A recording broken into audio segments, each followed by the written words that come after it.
Bon.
Donc rapidement, je vais vous expliquer comment le tout va se dérouler. Je vais commencer en posant une première question à chacun de mes panélistes. Ça va être la même question.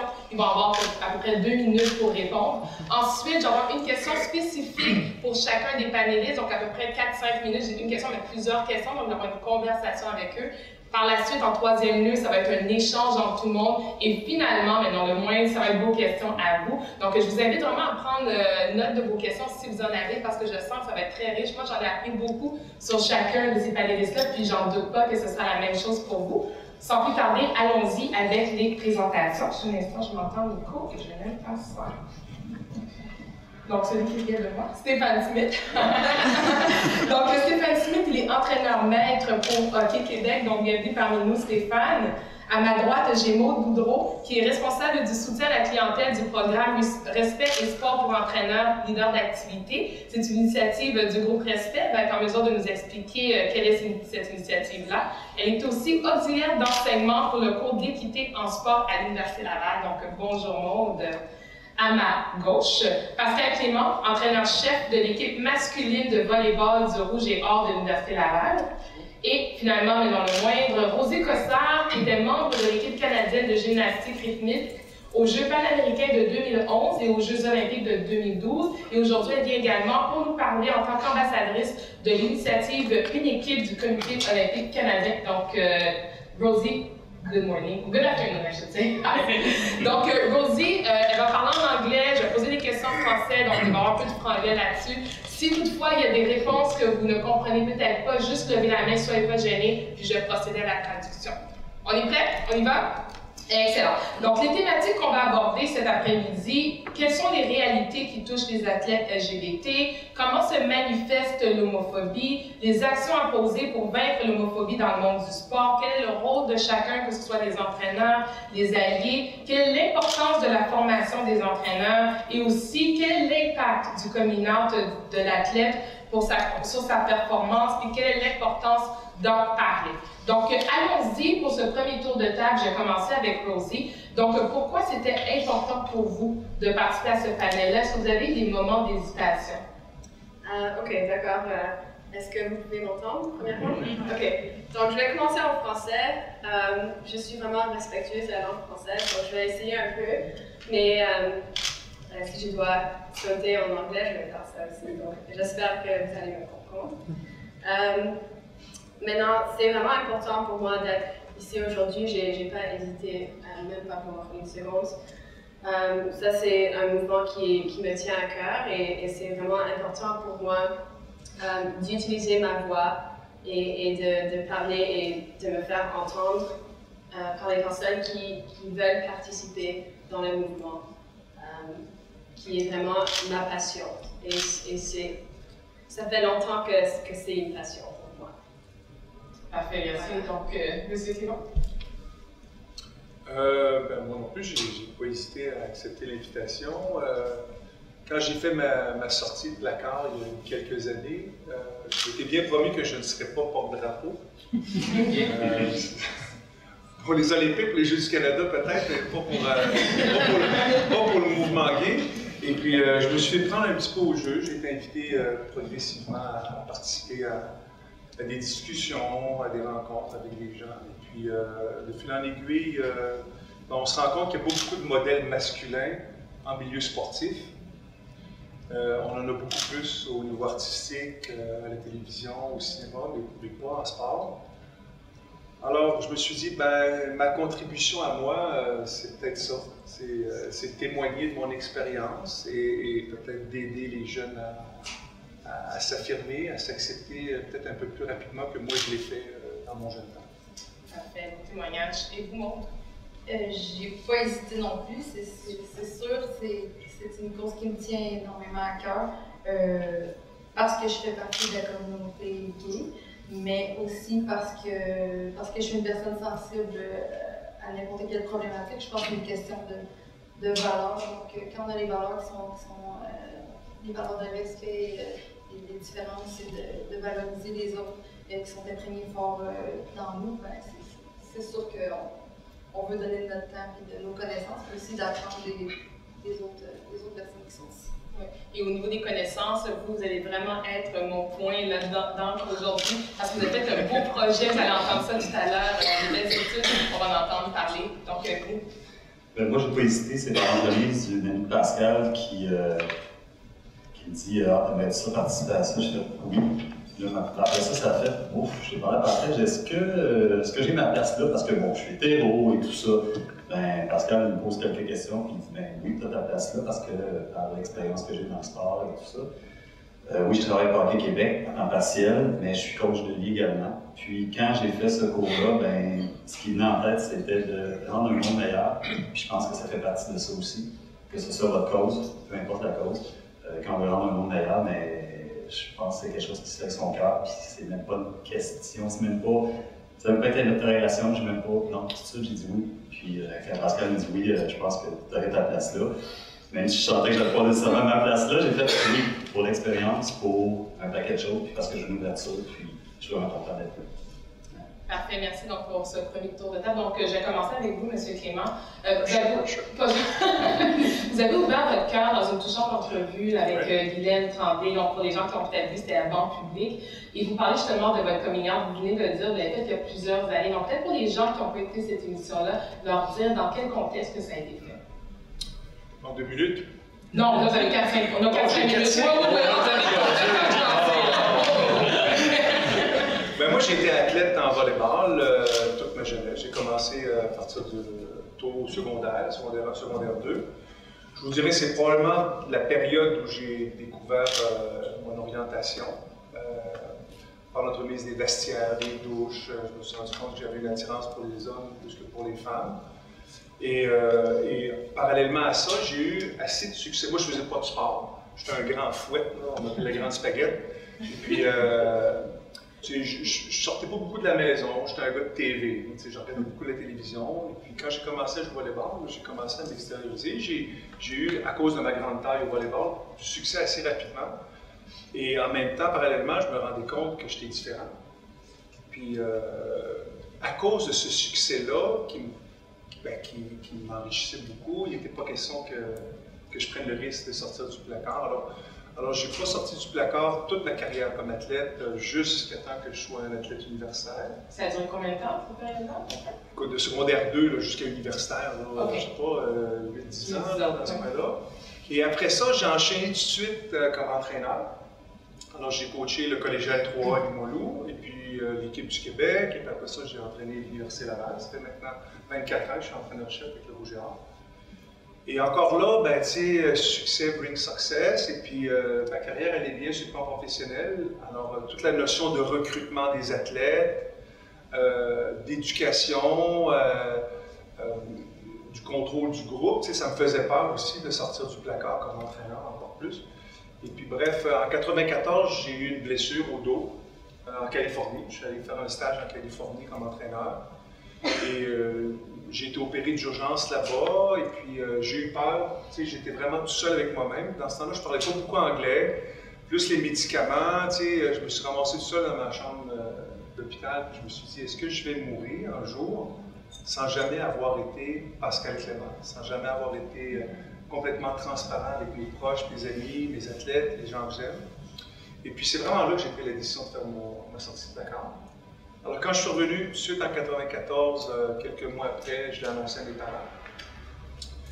Et ça a pris après ça, je te dirais, 3-4 ans, jusqu'à 1998, où là je l'ai annoncé pour une première fois à mes athlètes.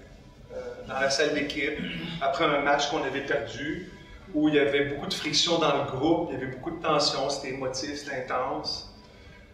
C'était autour de la notion, je te dirais, de non-respect de ce que ton coéquipier est. Il y en a qui sont plus crinqués, d'autres qui le sont moins. Et puis, ça a sorti, j'ai voulu le rattraper, puis j'ai pas été capable. Non. Alors, je leur ai dit, ben, vous allez devoir commencer à... Je leur ai dit de se fermer. Gentiment, sûrement.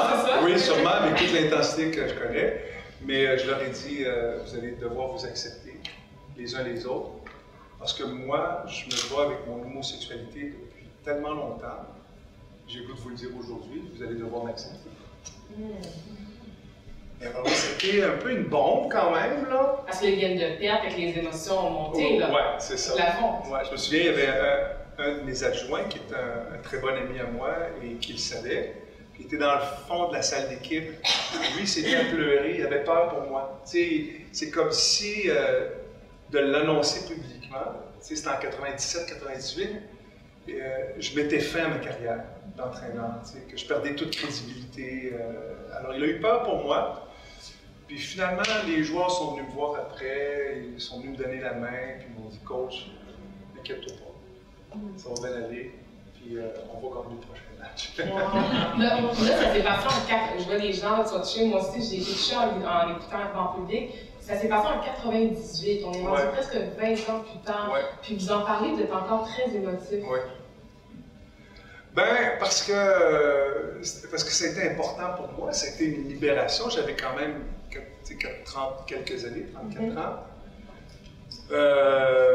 Il y avait un athlète gay dans mon équipe. Okay. Et puis, qui n'était pas sorti du placard. Et puis, je lui ai parlé il y a peut-être 2 ans de téléphone. Maintenant, il est enseignant, il enseigne auprès des jeunes. Et puis, il a fait sa sortie. Il s'est assumé en tant que gay, peut-être 2-3 ans après sa carrière d'athlète. Okay. Et puis, ça m'est revenu en flash. Puis, j'ai dit, t'étais dans l'équipe quand j'ai fait mon coming out en 98. Il dit, oh, oui, je m'en souviens. Mais j'ai dit, ça t'a pas aidé, tu sais, de savoir que ton coach faisait son coming out, tu sais, c'était comme, tu sais, il n'y a personne qui m'a attaqué après, là, ça s'est bien passé. Il dit, tu peux pas t'imaginer comment est-ce que j'ai reculé dans mon cheminement de 5 ans. Ouais, ça a eu l'effet contraire dans le sens où lui, il était comme pas prêt. Puis de me voir avec peut-être ma maturité, avec les outils que j'avais, avec ma personnalité, faire mon coming out devant tout le monde de façon quand même émotive.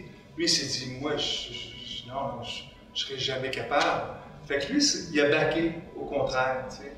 Puis c'est quand il a terminé sa carrière d'athlète, et puis il a voyagé beaucoup, puis là, il il s'est épanoui, puis maintenant il est bien heureux, là, mais ça m'a fait, ça m'a interpellé sur le fait que c'est pas parce que tu le dis ouvertement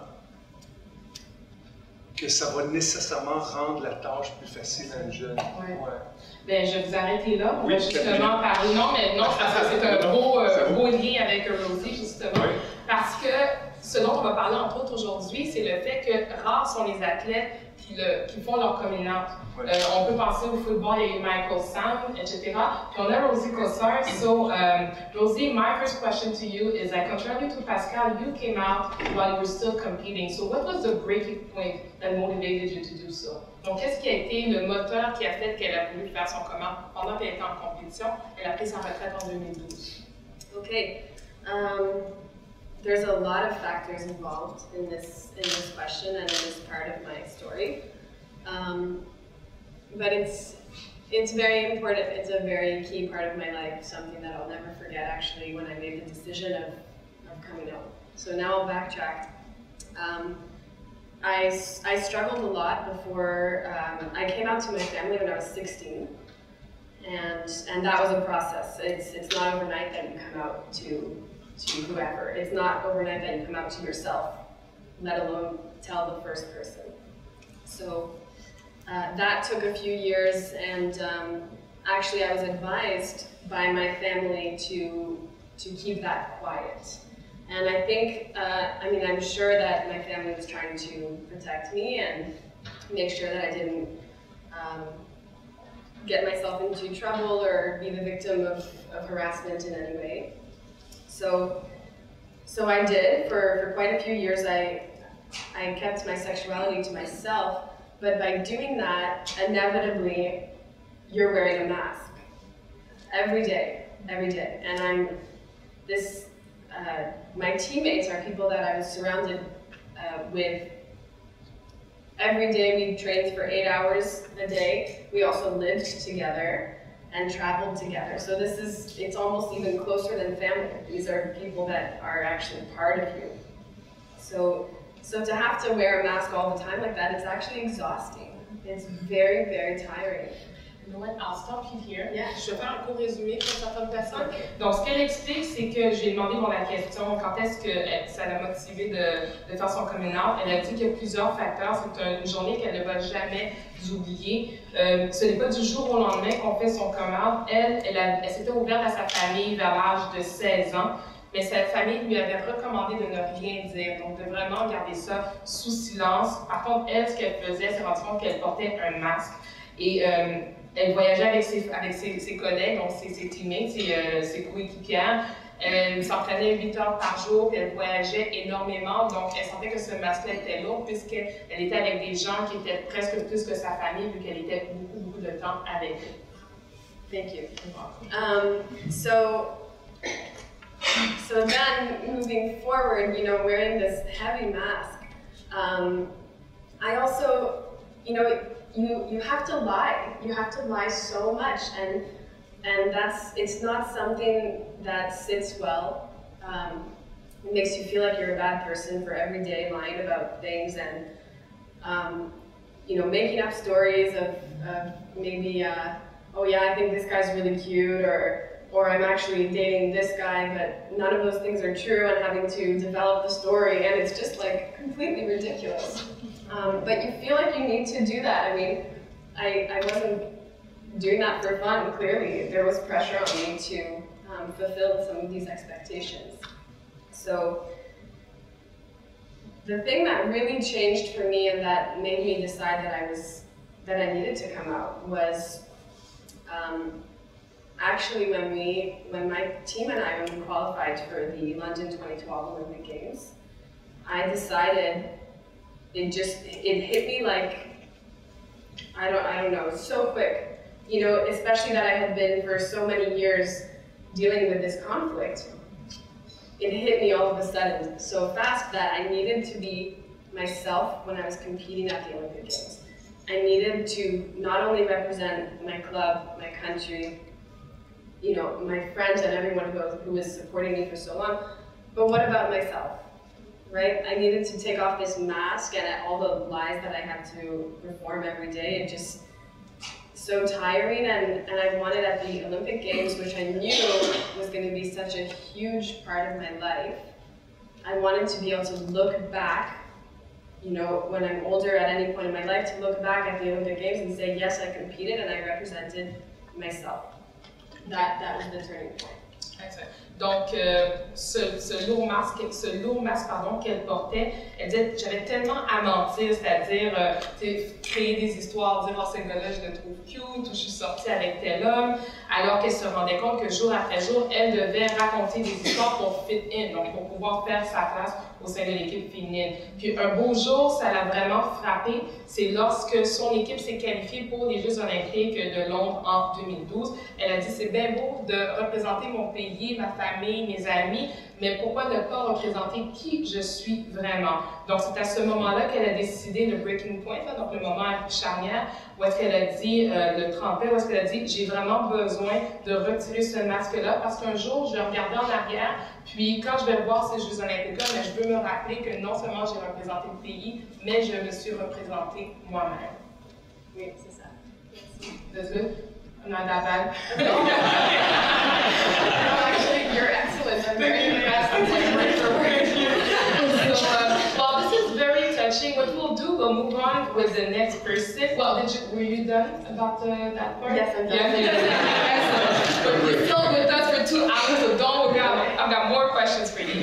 Donc, on va poursuivre avec Stéphanie Smith. Là, on parlait bien sûr d'athlètes de haut niveau, un qui a fait son coming out qui est athlète, l'autre qui l'a fait. Et maintenant, Stéphanie Smith, j'aimerais vous entendre parce que vous entraînez au niveau de la jeunesse. Donc, on parle du hockey, bien sûr. On sait que des milliers de jeunes jouent au hockey au Québec. Puis, ma première question d'emblée, c'est comment est-ce que l'organisation, elle lutte contre l'homophobie, puis elle s'assure de l'inclusion des jeunes LGBTQ? Ben moi, quand j'ai vu la question, j'ai appelé Hockey Québec parce que je voulais pas dire n'importe quoi. Puis, j'avais mon idée là-dessus, mais ils ont vraiment confirmé ce que je pensais. Non, il n'y a pas d'argent investi là-dedans. C'est en temps, Hockey Québec, c'est une machine à faire des sous. Ils vont investir quand ça va la porte. Oui, s'il y a un problème, que ce soit l'homophobie, peu importe le problème, que ce soit de la violence, ils vont intervenir, je dirais au même niveau, mais en même temps, moi, ma job avec Hockey Québec, c'est de coacher des jeunes et des entraîneurs que je supervise, des jeunes de 5 à 8 ans. On s'entend que c'est pas là que ça va se passer. Mais j'ai coaché des midgets qui ont 15, 16, 17 ans, avec tout ce qu'on peut entendre, des ados de cet âge-là, comment ça peut se parler d'une chambre de hockey. Je fais aussi affaire avec un programme de football, 2 sports assez intenses, assez hommes. Le jeune qui est là-dedans, là, parce que moi j'en ai vu à un moment donné, puis oui, je pouvais me poser des questions. Oui, peut-être que c'est un homosexuel, peut-être qu'il est encore processus, il ne sait pas. Mais ce jeune-là, là, il est dans son coin. Ce jeune-là, il veut juste être entre la peinture et le meuble. C'est comme ça que je le sens, c'est comme ça que je le vois. Mais moi, quand je coachais ces jeunes-là, comme coach athlète, ce que je faisais, c'est que j'essayais de. Parce qu'il y avait des joueurs de hockey, des joueurs de football, des individus. Puis moi, ce que je faisais, ben, j'allais voir comment tu vas, puis ça vient de lui, je ne peux pas forcer les choses, mais j'essaie de m'intéresser à ce qu'il est, ce qui m'intéresse, ce qui me passionne, pas nécessairement comme joueur de hockey, comme joueur de football, dans la vie tous les jours. Puis le reste, c'est sûr que ça appartient, mais un jeune qui joue au hockey ou qui joue au football, c'est pas facile. Parce qu'il y a une chambre de hockey dans un vestiaire de football, puis il y a quelqu'un autour de lui, là, puis il sait qu'il est différent, mais faire sa place, c'est pas facile. Puis, oui, je vais parler en termes juste de sport, mais je pense qu'il y a beaucoup de bons athlètes qu'on perd dans ces sports-là parce que justement, c'est pas accepté à quelque part, c'est ça. Là. Si on est là aujourd'hui, c'est pour ça. Puis, souvent, ces athlètes-là, par le mot masculin, se retrouvent en natation, se retrouvent en plongeon, en patinage artistique, peut-être d'autres disciplines, mais très peu, ils vont s'afficher. À part ça, on n'en voit pas. Mais on parle des bons athlètes parce que la société, juste sur Facebook, quand j'ai posté ça cette journée-là aujourd'hui, j'ai parlé à Pascal tantôt, puis des likes, j'en ai pas eu des tonnes. Les gens vont photographier ce qu'ils vont manger pour souper, qui ont plein de likes. Puis, non, mais c'est correct aussi, là. C'est correct. Sauf que moi, parce que je représentais ça, ben, j'ai eu comme 3 likes. Puis quand j'ai eu il y a 2 jours, j'ai parlé à des coachs de football, des gérants de football, où j'ai donné une formation sur communication, estime de soi et tout ça. Puis j'ai fait une parenthèse sur justement cet après-midi-là que je passais avec vous autres. Puis là, c'est des gérants, c'est pas des coachs, là. Les gars, eux autres, c'est non, ils n'ont pas liké ça. Mais les gérants qui disent, ah oui, regarde, aide-moi sur Facebook, parce qu'il y avait quelques-unes que je connaissais pas. Puis là, oui, ils ont liké. Mais c'est plus des femmes qui l'ont fait, pas des hommes. Et justement, si vous nous parlez brièvement de cette rencontre que vous avez eue avec les coachs, quand vous en avez parlé, quelle a été leur réceptivité ou leur non-réceptivité? On a parlé de Michael Sam, justement, parce que j'avais une photo de Michael Sam, parce que trouver une image homophobe avec le sport, c'était pas évident, même que j'ai googlé ça, c'est pas facile à trouver. Là. Mais Michael Sam, je me disais, bon, ils connaissent, ça, c'est tout. Puis quand ils ont dit ça, ils ont dit, ouais, ok, pourquoi il est arrivé l'année passée, pourquoi il est retourné aux États-Unis, pourquoi il est revenu, pourquoi il est retourné chez lui après ça. Il y a des raisons qu'on ne connaît pas en arrière de ça. Mais les coachs, ils se ferment les yeux avec ça aussi. Puis souvent, les coachs de football, comme je disais tantôt, c'est un monde, c'est un sport viril. Tu ne peux pas être faible. Pour eux autres, être faible, mais c'est souvent des mots qu'on entend. Tu fais une passe de tapette, c'est mou. C'est ça qu'on entend. Mais je dis au coach, même si tu dis ça à un jeune qui sait lui-même qu'il ne l'est pas, mettons, dans le fond de lui, l'homosexuel, c'est blessant. T'imagines-tu dire ça à un jeune qui ne sait pas encore son identité, ou qui pense qu'il sait qu'il l'est, puis il se fait dire ça en plus? C'est assez pour s'en aller chez un courant et qu'il ne plus jamais. C'est difficile de percer ça, en tout cas avec la clientèle que j'avais. Peut-être que les extraterrestres à quelque part comme moi, qui sont capables de voir ça, puis tant mieux, plus qu'ils vont en avoir, puis mieux la société va se porter. Mais c'est encore pas facile de percer ça. Pas facile. Ouais. Malheureusement. J'aime beaucoup le fait que vous avez parlé du pouvoir des mots. Souvent, on va sous-estimer le pouvoir que nos mots peuvent avoir, même en tant qu'adulte, donc on s'imagine même sur un enfant. Donc, vous, de votre côté, Maud, justement, tout ce contexte sportif-là qui vous interpelle, donc toutes les problématiques qui sont reliées, soit au respect, à l'équité. Vous avez fait donc un diplôme de 2e cycle universitaire après avoir complété votre bac en enseignement d'éducation physique et à la santé à l'Université de Laval. C'est dans ce cadre-là que vous avez mené un projet dont j'aimerais bien que vous nous parliez, c'est-à-dire que vous vouliez découvrir quelles sont les caractéristiques essentielles au bon déroulement d'un programme de mentorat pour entraîneurs en adressant ces problématiques-là. Donc, peut-être vous parler de votre projet. Donc, j'ai étudié le mentorat. Donc, on est parti de la problématique qu'il n'y a pas beaucoup de femmes en position de leadership dans le sport. Et quand elles sont là, elles ne restent malheureusement pas longtemps, comparativement aux entraîneurs masculins, aux administrateurs, aux directeurs d'associations de fédérations sportives. Donc, c'est sûr qu'en étudiant ça, on est touché aux problématiques qui viennent faire en sorte que les femmes ne restent pas et qu'elles vivent des difficultés. Donc, l'homophobie fait partie d'une des nombreuses difficultés qui sont documentées sur cette problématique-là. Donc, brièvement, on a suivi un duo d'entraîneurs de basketball pendant 4 mois sur c'est sûr qu'on est limité dans un travail de maîtrise. J'aurais eu des données pour faire un doctorat, mais on choisit ses batailles. Donc, on a suivi un seul duo. Et on a tenté de comprendre quelles sont les caractéristiques pour qu'un programme de mentorat soit effectif et efficace pour les entraîneurs féminins, pour faire en sorte de les assurer. Donc, avant de venir dans le milieu du coaching, de savoir qu'elles vont avoir un appui, elles vont avoir quelqu'un sur qui compter.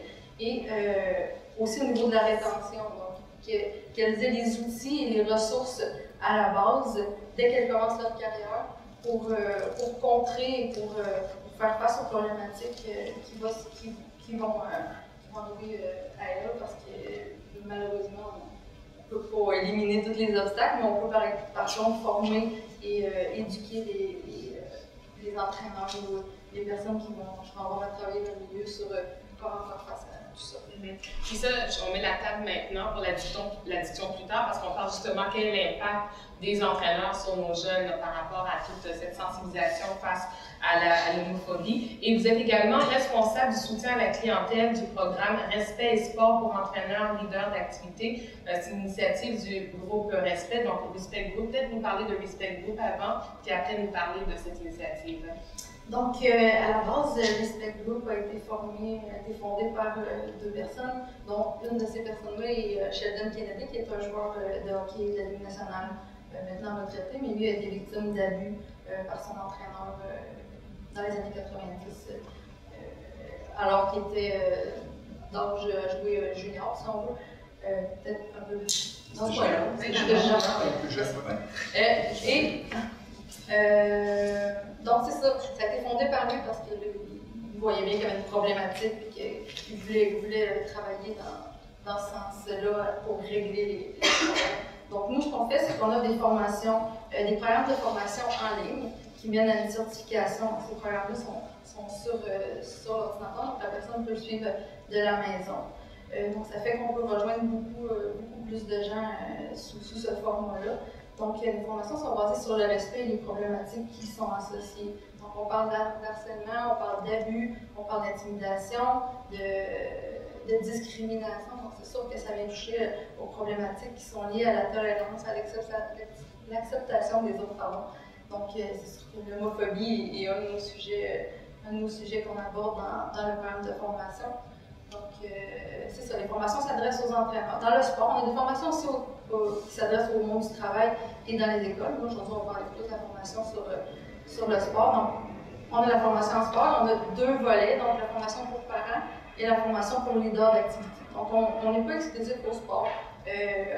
On parle de leader d'activité, pas nécessairement d'entraîneur. Donc, par exemple, dans les camps de jour, les animateurs de camps de jour peuvent suivre notre programme, ils vont se sentir concernés parce qu'il y a des exemples qui sont rapportés par rapport au sport, mais aussi par rapport à quelqu'un qui va gérer un groupe, ça peut être un cours de danse ou juste une activité dans un camp de jour. Donc ça s'adresse aux parents et aux leaders d'activité. Donc c'est ça, dans les programmes, on traite de leadership, de pouvoir, donc le pouvoir positif, le leadership inclusif. C'est dans ça qu'on vient parler de l'acceptation de la différence. De l'acceptation, de la tolérance des différences, la tolérance des... C'est sûr que là, on va parler de l'homophobie dans ce cas-là, ça peut être les autres ethnies ou d'autres nuances. Je dis différence, mais c'est la réalité. Ouais. Il faut juste apprendre à respecter ces personnes-là. Donc, on va parler aussi de bien-être psychologique. Ça, c'est le gros morceau du programme. Donc, c'est la dernière traite du harcèlement, des abus et toutes les problématiques que j'ai traitées plus tôt.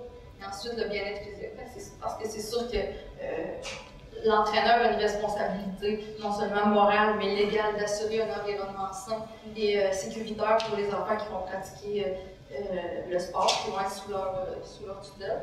Donc, la notion de sécurité physique, donc les blessures, le traitement des blessures, la responsabilité par rapport à ça. Et aussi la santé mentale de l'entraîneur. Donc, en tant qu'entraîneur, je dois me protéger. Si j'ai un athlète qui vient me révéler qu'il a été victime d'abus, peu importe le type d'abus, ou qui vient me faire son coming out, ou peu importe, des fois ça peut être difficile à vivre pour l'entraîneur. Donc, on a beaucoup de ressources, beaucoup d'outils pour apprendre à l'entraîneur à reconnaître les problématiques. Pas nécessairement donner la définition concrète du mot harcèlement. Est-ce que c'est du harcèlement ou de la discrimination? Non, c'est de dire il y a un problème et qu'est-ce que je peux faire pour le résoudre. Donc, c'est plus au niveau d'être proactif, d'être formé à être capable de voir qu'il y a une situation problématique, puis que la vie d'un jeune qui est en jeu, le bien-être de jeune. J'ai envie de faire du pouce sur le point de la santé mentale. Peut-être nous répondre, quel est l'impact pendant que vous gardez tout ça dans vous? Parce que vous, like you said earlier, that for you it was so heavy, the fact that you couldn't come out, that you weren't being yourself. Did it have like a social, psychological impact on you? Parce que ça a eu un impact psychologique, excuse-moi, le fait que tu gardes ça dans toi pendant aussi longtemps. Yeah, well, it eats away at you. Like it's when you feel like you can't be yourself for such a long time, your level of confidence and self-esteem are very low, and that psychologically obviously has a lot of repercussions, later. So however long you have to continue hiding for is just adding on to to this burden that later you're going to have to deal with, you know. For a long time I was like very awkward and very shy, and that's just because I didn't know who I was trying to be. You know, I had myself, but also I had my mask. So I was like trying to play a lot of parts, and I'm not an actress. I'm absolutely not a good actress. So sometimes I probably seemed very odd to people.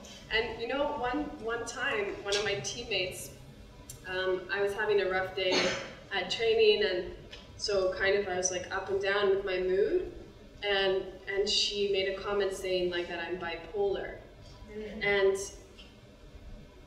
just that made me realize like, wow, that's kind of what it looks like. That's what it must look like, because sometimes like I'm putting on a show, you know, and I may look like I'm like on top of the world, but then other times I was like very depressed and like very alone, and things were so difficult for me, and it would like a wave come onto me. So yeah, that high and that low, I never realized what it would look like to someone else. You know, they think that I'm bipolar because of that. And I was like, wow. I'll translate. Puis là, on est vraiment dans la discussion. Vous n'avez pas besoin de m'attendre, là, vous voulez renchérir, il n'y a aucun problème. Donc, j'ai posé la question, bien sûr, est-ce qu'il y avait un impact psychologique, le fait qu'elle garde en dedans d'elle le tout? Elle disait, oui, c'est certain que ça avait, son estime d'elle-même avait diminué, elle était vraiment gênée, puis elle était comme awkward, une fille qui agit bizarrement. Elle dit, je ne savais pas ce que je voulais, je ne suis pas une bonne actrice, puis je serais toujours en train de faire un acte, comme on dit. Tellement qu'une journée, il y a une amie qui m'a dit, est-ce que tu es bipolaire? Puis elle a dit, c'est la première fois qu'elle a été capable de se dire, c'est peut-être de ça que ça a l'air une personne qui est bipolaire, c'est-à-dire que ton humeur change tout le temps, constamment. Puis c'est là qu'elle a vraiment réalisé que c'était important pour elle de faire son coming out. Donc, est-ce qu'il y a quelqu'un qui veut peut-être renchérir, partager? C'est sûr que cette discussion-là réveille des souvenirs que j'ai pas eu l'occasion de partager. Là. Je me souviens, j'avais pas fait mon coming out comme athlète encore. Je travaillais dans un centre de loisirs qu'on appelle les Patros, comme c'était des Patros, c'était le Patro Saint-Vincent, Québec. Et bref, j'étais dans une mauvaise passe. J'étais en amour avec un de mes amis qui, lui, ne le savait pas. Et puis, comme il m'ignorait, c'était la grosse peine d'amour. Puis je me souviens, c'était en même temps que la sortie du film Rocky. Et pas le premier Rocky. Ça devait être le deuxième ou le troisième. Puis pour ceux qui ont plus de 50 ans, quand Rocky est sorti le premier, ça a été une révélation parce que c'était comme un boost de motivation pour ceux qui faisaient du sport, de dépassement de soi. Puis je me souviens, je m'étais fait la réflexion en disant, il y avait un salle de cinéma Odéon qui n'était pas tellement loin, je vais aller voir le nouveau Rocky, ça va me recrinquer. J'étais vraiment down, je n'allais pas bien. Et j'avais été voir Rocky, puis ça ne m'avait rien fait. Aujourd'hui, j'en ris, mais je me souviens comment ça avait été douloureux pour moi parce que c'était comme un reflet de comment j'allais pas bien. Parce qu'à cette époque-là, j'avais une vingtaine d'années, que le nouveau Rocky soit même pas capable de me recrinquer dans mon silence, dans mes peurs, dans ma tristesse, ça voulait dire que j'allais vraiment pas bien. Puis je me souviens, j'avais été au gymnase, puis j'avais attaqué des balles. J'avais demandé à mon passeur, viens donc me passer des balles, j'ai besoin de me défouler. J'avais attaqué, je pense, 100 balles. Le volleyball, c'est un bon volume de balles. C'est un bon volume de balles.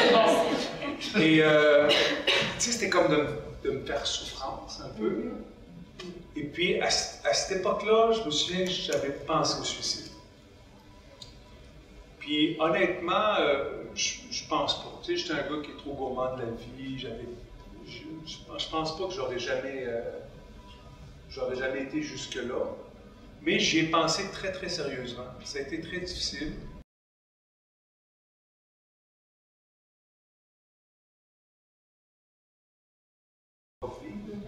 Et que parce que, de par leur éducation, de par leur personnalité, leur force de caractère, ils sont moins outillés. Et puis certains vont malheureusement poser l'acte, qui pourrait être évitable. Puis je me souviens que c'était une période où j'étais très, très susceptible. Tu sais, comme, pas mal susceptible. Et pas mal détestable en même temps. Et pour moi, ma sortie de placard a réglé beaucoup de ces problèmes-là. C'est une délivrance incroyable. C'est très touchant parce qu'il y a peut-être des gens même dans la salle qui sont passés par le même niveau d'événement, qui c'est de se dire maintenant, une fois qu'on le vit, il ne faut pas rester tout seul. Donc je vais peut-être relancer, parce que vous êtes coach de vie ben aussi. Oui, c'est ça. C'est ça vous interpelle. Je m'interpelle parce que quand Pascal disait tantôt, j'ai eu besoin d'aller frapper sans ballon, ben souvent quand il y a une souffrance psychologique qui est tellement forte, avec une émotion tellement intense, on a besoin, c'est pour rien qu'il y a des gens qui s'automutilent. Pascal l'a fait de la bonne façon, il a frappé des balles de volleyball. On a besoin de se faire mal pour se ramener. Puis ça, c'est quelque chose qu'on voit souvent. Quand quelqu'un a une souffrance là, vraiment très intense, ben, on a besoin de ça pour se ramener parce qu'on n'est plus là. La personne n'est plus là. Donc, Pascal a eu le réflexe de dire « je vais aller frapper des balles ». Je pense que c'est le bon réflexe que tu as eu à ce moment-là. Parce que des gens, comme tu disais tantôt, lui, passent à l'acte. Des fois, avant de passer à l'acte, passent des messages comme l'automutilation. Puis les gens voient à un moment donné, puis qu'ils se fassent poser des questions. Il y a aussi qui ne sont pas capables de le dire. Donc, à propos de ça, qu'est-ce qui t'est arrivé? Mais des fois, c'est juste parce qu'ils veulent avoir de l'attention, parce qu'ils veulent se faire poser la question. Puis, j'ai une question pour Rosée. Tantôt, tu disais, bon, quand tu as fait ton coming out, suite à ça, est-ce que tu es devenue meilleure athlète? C'est une bonne question. Oui.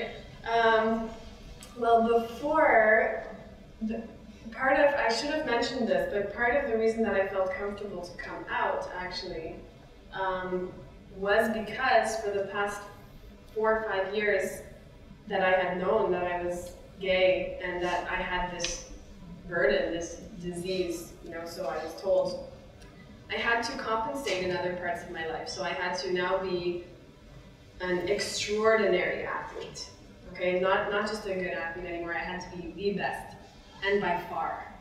So I had been working on this for a long time, because for the moment that I did come out, I wanted no one to be able to actually tell me, that my place would be lost on my team.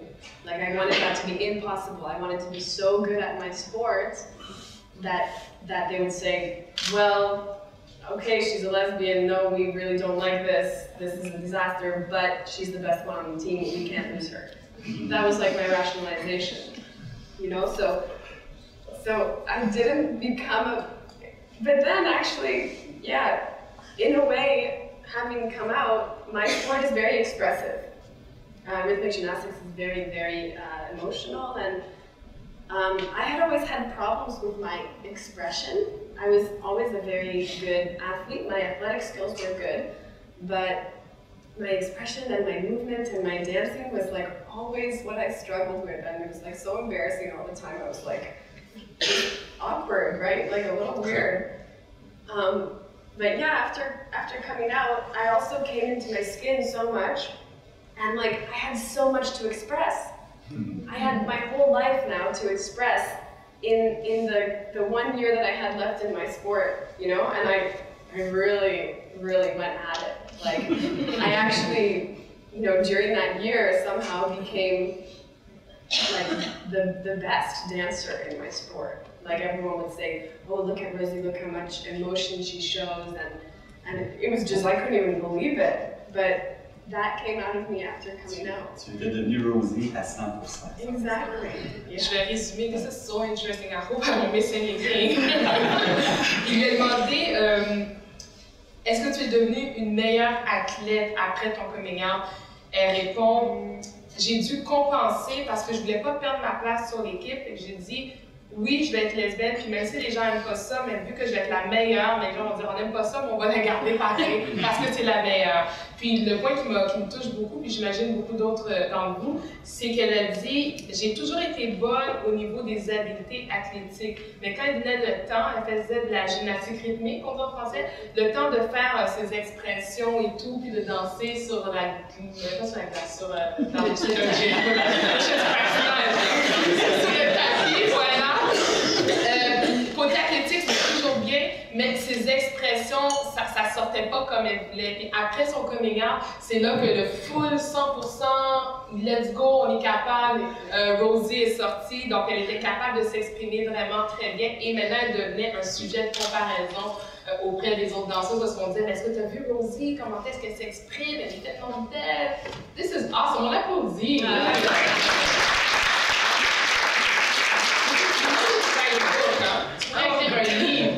C'est tellement beau. Je suis tout comme wouh! OK.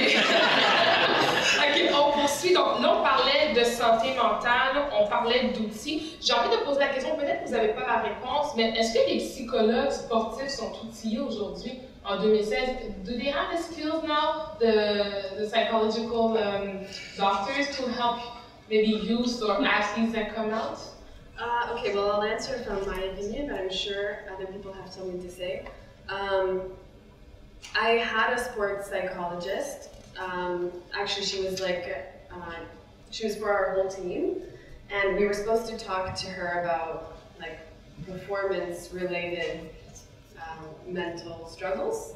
You know, things that affected like our performance. Although me, like, that was not my struggle. Like, I talked to her about my sexuality all the time. That's all I talked to her about when we did one-on-one. And she felt open about it. She was great. Okay, awesome. She was really, really great. But I mean, that's one person. I don't know how other people would act. And I think she had other experience with other athletes who were closeted and stuff like that. So she was very good with me because she had dealt with that before. I don't know if she had any specific training. Et j'ai posé la question, bon, est-ce que les psychologues sportifs sont prêts pour ça? Peut-être que tu voulais ajouter quelque chose après?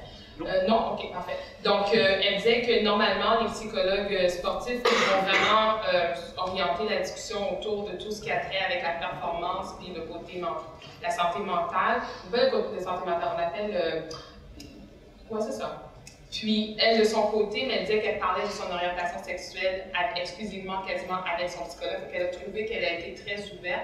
Puis, elle parlait même avec, la psychologue parlait même avec des gens qui n'avaient pas fait leur coming out. C'est sûr qu'elle ne peut pas parler au nom de tous les psychologues sportifs. À quel point est-ce que c'est difficile de parler d'homophobie avec les jeunes? Avec les coachs qui s'en viennent. Comme tout à l'heure, vous en avez parlé tout à l'heure. Est-ce que ça va devenir de plus en plus difficile ou est-ce que vous voyez quand même une certaine ouverture?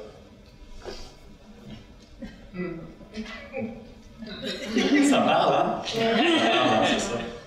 Ben, la référence, c'est mardi soir, hein, c'est il y a 2 jours. Puis j'en parlais, puis les entraîneurs, ils savent que c'est là, ils savent que ça existe. Mais ils veulent juste étouffer l'affaire. Mais c'est mon impression, c'est ma façon de voir la chose, mais je sais pas, Pascal peut peut-être enchérir là-dessus, je sais pas. Vas-y. J'ai juste Les dames en premier, je vais y aller. Oui, on a du temps. Mais non, c'est juste pour dire que quand on ne connaît pas un sujet, quand on n'a pas vécu dans un contexte où on a été en contact avec des personnes d'une autre orientation sexuelle, c'est difficile de blâmer ces personnes-là qui ne connaissent pas le sujet. Donc, c'est tout, je vais le dire à peu près 30 fois par mois, si j'ai l'occasion de reparler. Oui, c'est l'éducation, c'est la formation des personnes. Donc, on ne peut pas blâmer quelqu'un qui est ignorant, si je peux utiliser ce terme-là, sur un sujet. Donc, l'ignorance va amener la peur, va amener des comportements qui vont aller du mépris jusqu'à ça m'écoeure, je ne veux pas voir ça dans ma face. Ou seulement de la tolérance, du style OK, il y en a, mais je veux pas pouvoir vous en passer, je ne veux pas pouvoir vous tenir la main. Il faut respecter. Mais il faut que ces personnes-là, généralement, se rendent compte que c'est un comportement. C'est normal, ces personnes-là, on est normal, on n'a pas de c'est la normalité, c'est ça, il n'y a pas d'autre mot pour qualifier ça, c'est la normalité. Mais là, on perçoit une plus grande ouverture. Donc, OK. Ben, moi, ce que j'aurais le goût de dire, c'est que je vais essayer de rassembler mes idées, là, mais l'ignorance est un mot qui est pas faible, je pense qu'il est très important. Si je prends l'auditoire qui est ici, puis je vous posais la question, Est-ce que parmi l'assistance ici, certaines personnes sont gays? Et probablement que vous connaissez tous ou vous avez côtoyé des gens qui sont gays. Vous êtes intéressés par la cause, qui écoutent. Il y a des ramifications, donc vous êtes des gens qui, pour la grande majorité ici, avaient déjà été sensibilisés à la cause et n'êtes pas ignorants à la situation. Et toutes les fois que je vais donner des conférences, comme je vais souvent dans le cours d'éthique et sport à l'université, j'ai eu l'occasion dans des forums à la lutte contre l'homophobie d'en parler, puis les gens qui se présentent, c'est étonnant de voir que c'est des gens qui ont déjà fait un certain cheminement. Tu sais, j'oserais dire à l'extrême que c'est pas des gens qu'il faut éduquer, c'est pas ceux-là, c'est une mauvaise cible. Et personnellement, dans mon milieu sportif à l'Université Laval, il y a 400 athlètes, hommes et femmes, dans tous les sports. Et le nombre d'athlètes, en tout cas, féminins, il y en a quelques-unes, et quelques-unes, je peux les compter vraiment sur une main, là, qui sont ouvertement gays dans leur propre équipe, que je connais. Pas nécessairement personnellement, mais que je sais. Masculin, j'en connais aucun. Et le défi que je me donne depuis, j'y pense, je ne suis pas rendu là, ça va peut-être venir avec des projets comme You Can Play, on aura l'occasion d'en parler plus tard, mais exemple d'aller parler de mon expérience à l'équipe de football du Régional. Tu sais, d'avoir devant moi 90 athlètes de 250 livres, là, qui vivent dans une culture mâle, très macho, très intense, qui sont des jeunes étudiants éduqués, ils sont quand même à l'université, mais pour lesquels l'homophobie est peut-être présente dans leur mur. Je ne peux pas témoigner parce que je ne suis pas dans leur salle d'équipe, mais de par leur culture, je ne serais pas surpris à l'occasion. Mais c'est surtout que dans leur équipe, il y a des athlètes qui sont gays. Qu'il y en ait un, qu'il y en ait 10, la statistique n'est pas vraiment importante, ne serait-ce qu'un. Quand on parle d'inclusion, un handicapé, c'est un, mais il faut qu'il soit inclus. Un homosexuel, c'est un, mais il faut qu'il soit inclus. Eux ont besoin d'être éduqués parce que dans leur milieu respectif, ils n'en côtoient pas autant qu'un étudiant qui est à l'École nationale de théâtre ou qui est en musique ou dans une discipline comme peut-être la gymnastique ou le patinage artistique, où c'est connu, il y a une plus grande ouverture, il y a un accueil qui est peut-être plus présent. On peut s'isoler. Ouais. C'est que l'éducation, les grassroots, l'éducation dans les milieux où l'éducation n'est pas d'emblée présente, n'est pas facile, tu sais. Oui. D'abord, on va continuer sur cette veine-là. Oui, juste une petite affaire. En fait, je pense que l'éducation doit être spécialisée, c'est peut-être pas le mot, mais chaque milieu, par exemple dans le cours d'équité avec Guylaine Demers à l'Université Laval, c'est une éducation que je qualifierais de donner des ressources et des outils parce qu'eux vont aller sur le terrain après. Tandis que si on va sur le terrain, par exemple avec comme toi, avec une équipe de football, mais là c'est vraiment une éducation de sensibilisation, c'est vraiment la base. Donc il faut vraiment pas se tromper en fonction de la clientèle avec qui on interagit au niveau de l'éducation. Est-ce que c'est plus de sensibilisation ou c'est vraiment ces personnes-là qui vont devoir propager les informations, les bonnes informations, s'assurer qu'ils le font correctement. Puis peut-être en terminant, pour faire la boucle d'éducation. Non, on peut continuer, j'ai des questions Ouais, pour vous. mais la boucle que je voulais faire quand on parle d'éducation, si tu ne côtoies pas ou si tu n'es pas sensibilisé jeune, même plus tard, c'est sûr que tu peux plus facilement développer des réactions homophobes qui ne sont pas nécessairement volontaires, méchantes, qui sont animées par une peur, par le fait qu'on ne connaît pas, au même titre qu'on peut être un peu raciste face à des immigrants qui arrivent de Syrie, pas parce qu'on est raciste envers les Syriens, mais parce qu'on ne connaît pas ces gens-là. Et puis, j'ai deux neveux, qui sont les deux garçons de mon meilleur ami. Et puis, moi, j'ai pas d'enfants. Et puis, eux, j'en ai jamais parlé avec eux. Un est en secondaire 2, 14 ans, l'autre est en 6e année, il y a 11 ans, Félix et Samuel. Puis je ne sais pas dans quelles circonstances, mais ça s'est passé cette année. Leurs parents leur en ont parlé. Vous savez, mon oncle Pascal, là, il est gay.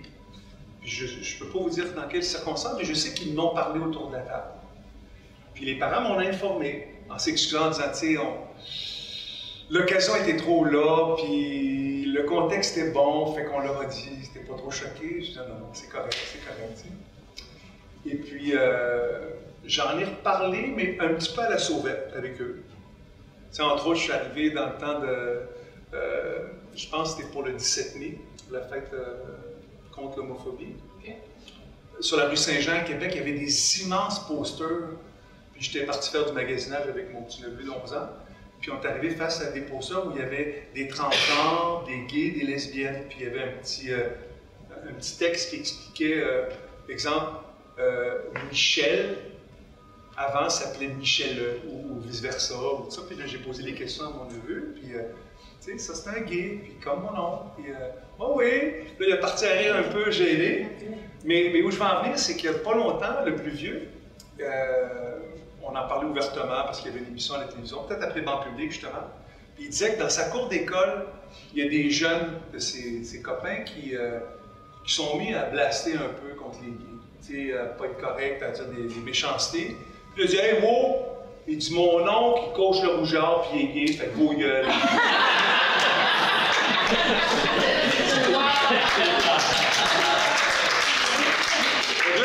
Qu'est-ce qui s'est passé?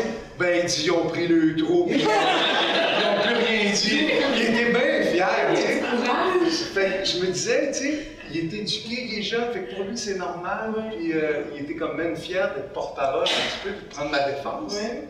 Alors, ça m'a beaucoup touché, et c'est comme ça que je voulais faire. Fermer la bouche. Oui, c'est super bien, puis justement, oui, go ahead. Sorry. No, don't be sorry. You're there to speak. I just have something to say to touch on a lot of the things that were said. One, like the whole matter of ignorance and of the unknown. You know, like what was said, you can't blame someone for not knowing and for not being ever exposed to anyone gay or the gay world or even the word gay, right? For example, one of my coaches, she's a Russian woman, older Russian woman, and she was so concerned, like just absolutely so concerned for my life when I came out. Like, seriously though, it sounds kind of taboo and a little bit ridiculous, but I know she struggled for a long time because she thought that, one, this was the end of my life. 2, I would never be able to have a career or be successful. 3, I would never be able to have a family. She thought all of those things were impossible. And in a way, I mean, you kind of have to be brought up in a certain way for, you know, to be that tunnel vision, I guess. But also, yeah, exactly. And I'm not, you know, it kind of shows how she was brought up. But I couldn't blame her for having that type of reaction. Fundamentally, she was concerned for my well-being. And I mean, it sucked because then I had to try and, you know, say it's okay, like I'm gonna be fine, I'm gonna live. Like, I actually probably will have a family, like, there's ways. But let me just translate that. She was your coach, one of your coaches? One of my coaches. OK. Donc, une de ses entraîneurs, une femme russe un peu plus âgée, lorsqu'elle a fait son coming out, était sincèrement, profondément inquiète pour elle, pour sa vie. Donc, elle disait que ta vie va finir, ta carrière, tu n'auras pas de carrière, tu n'auras pas de possibilité d'avoir une famille. Puis elle, ce qu'elle dit, ben, comme un peu ce que disait Maud, on ne peut pas blâmer quelqu'un qui ignore, qui n'a jamais été exposé à toute à une personne gay, au monde gay, à toute cette communauté-là. Donc, elle lui disait, je vais être correct, inquiète-toi pas. Donc, ça, c'est un des partages qu'elle voulait faire. Yes, and one other quickly. Pascal, you were saying that gymnastics might be a sport that's more open, and that's true for artistic gymnastics, but we have a lot of divisions in this sport, and mine specifically, rhythmic, is actually extremely close-minded, and it's a female-only sport, It's also Eastern European dominated completely, so all the best athletes, coaches, judges, they're all from Eastern Europe. And there's a very strong shared mentality against homosexuals, and also there's a very expected level of femininity in the sport. You know, you have to be a specific image of a woman to be successful in that sport. And that image also means that you have to be heterosexual. That's part of the image. So I wanted to just add that. I mean, every sport is different, right? And even in Canada, we're making huge progress. Even having these discussions here like we are today. But the problem lies in every single discipline. You know, at the base, there's stigma. There's mentality that dates hundreds of years back. You know, you have to start from somewhere and then build up. Another thing quickly that I wanted to say. Non, I'm gonna go with that. Sorry. Pascal lui disait, ou il mentionnait que dans la gymnastique, c'est un sport qui fait preuve de plus d'ouverture d'esprit. Elle a dit oui, c'est vrai pour la gymnastique, mais pas pour son type de gymnastique à elle qui est rythmique. Elle dit c'est une discipline qui est dominée entre autres par les personnes provenant de l'Europe de l'Est, que ce soit les juges, les athlètes, les entraîneurs. Donc il y a une mentalité qui est partagée, qui est homophobe, donc contre l'homosexualité. Et il y a également une image préconçue de la féminité dans ce sport-là, c'est-à-dire qu'il faut avoir l'air de telle manière pour avoir du succès dans le sport. Elle précise qu'au Canada, il y a eu beaucoup de progrès. Par contre, il reste encore des stigmates, il reste encore beaucoup de discrimination dans toutes les disciplines parce que c'est vraiment à la base que ça remonte à des décennies et des décennies. Mm-hmm. There you go. Well done, by the way. Thank you. Good. So quickly again, like Pascal, you were saying the story about your nephews, Yeah. which it's so amazing because I was asking. I have 4 sisters, okay, and I was asking my youngest sister the other day, just out of curiosity, because we never had this conversation. I said, like, how was it for you, like when I came out? Like, how did that affect you? Because she was little. She was, I don't know. I mean, she was in grade 1, I think, when I came out. So it just was so amazing to me what she said, and she said that, well, because of you, I've been exposed to this idea of like that sexuality and gender identity is more of a fluid notion and more of a spectrum, not black and white. For as long as she remembers, she's been exposed to that, and that's been part of her awareness and her knowledge. And now, you know, when she's at university now, she's at Cégep actually here, and when people have discussions about this, she's such an advocate, and it's so amazing. And I didn't know this. I didn't know that she was advocating. You know, I had no idea. I mean, I'm here advocating, but little did I know that my little sister, just because of being exposed to this by someone, you know, very close to her in her life, she's now advocating for everyone on the LGBTQ spectrum, and that to me is absolutely incredible. That was so moving when I heard that. Donc, Pascal partageait l'information par rapport à ses neveux, les enfants de son meilleur ami, et elle précise qu'elle a 4 sœurs, puis elle a demandé à sa plus jeune sœur quel impact que ça a eu sur toi le fait que j'ai fait mon coming out, parce qu'elle était très jeune, elle était à peu près au primaire, la première année, 6 ans. Puis elle dit, mais à cause de toi, j'étais exposée au fait que la notion de genre et de sexualité, c'est une notion fluide, c'est un spectre, ce n'est pas tranché noir et blanc. Maintenant, sa sœur est à l'université, puis elle défend la cause LGBTQ. Elle défend tout le monde. Donc, elle dit c'est grâce à toi, entre autres. Puis elle a dit que ça l'a vraiment touchée parce qu'elle ne savait pas qu'elle avait eu un si grand impact sur sa petite sœur, sa jeune sœur.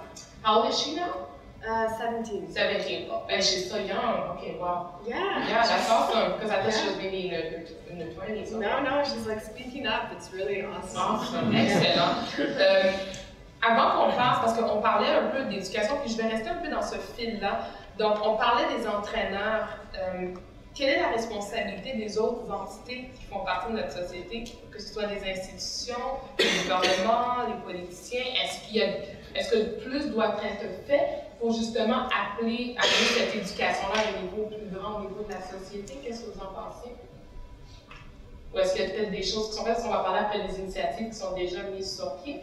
Mais est-ce que vous sentez que le gouvernement, l'État, la société, est-ce qu'on en fait assez?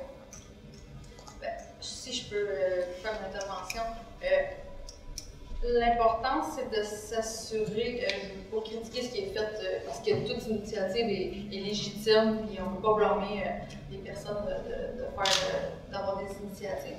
C'est seulement de s'assurer que quand on met en place un procédé ou des documents d'information, c'est de s'assurer du suivi. Comme je disais tantôt, que ce soit par rapport à la formation des entraîneurs, que le message soit bien passé, c'est que ces DVD-là, ces vidéos-là soient diffusées, soient pas dans le fond d'un sac, dans le fond d'un tiroir, après qu'ils soient réutilisés. Donc, quand on met en place un procédé de formation, d'information, de sensibilisation, c'est de faire en sorte que le message passe réellement et d'évaluer les répercussions du message, s'il a été bien passé ou pas, et de se questionner, est-ce que c'est vraiment la bonne façon de procéder, que de distribuer un début, que je ne sais même pas s'il va se rendre à la personne concernée. Puis, peut-être parler rapidement des résultats par rapport à votre formation à vous. Avec Respect Group, je disais qu'il y avait 160...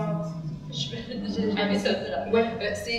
Pour les entraîneurs, on a 300 000 entraîneurs de formés partout au Canada avec notre programme de formation pour les heures d'activité. Pour les parents, c'est 250 000. Un petit peu plus que 250 000 parents qui sont formés avec votre formation. Excellent.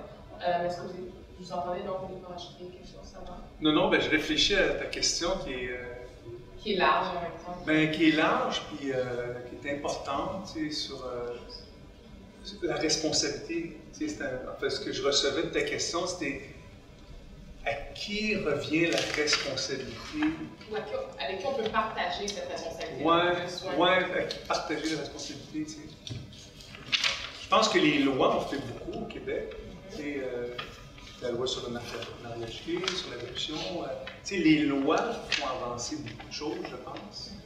Puis je suis d'accord avec Maud sur s'assurer que ce n'est pas des coups d'épée dans l'eau. C'est un peu dans le même sens que je disais, d'éduquer les bonnes personnes aussi, bien entendu les intervenants, l'effet multiplicateur, parce qu'eux vont ensuite aller intervenir auprès d'un groupe de 10, 15, 20 jeunes, donc c'est drôlement efficace.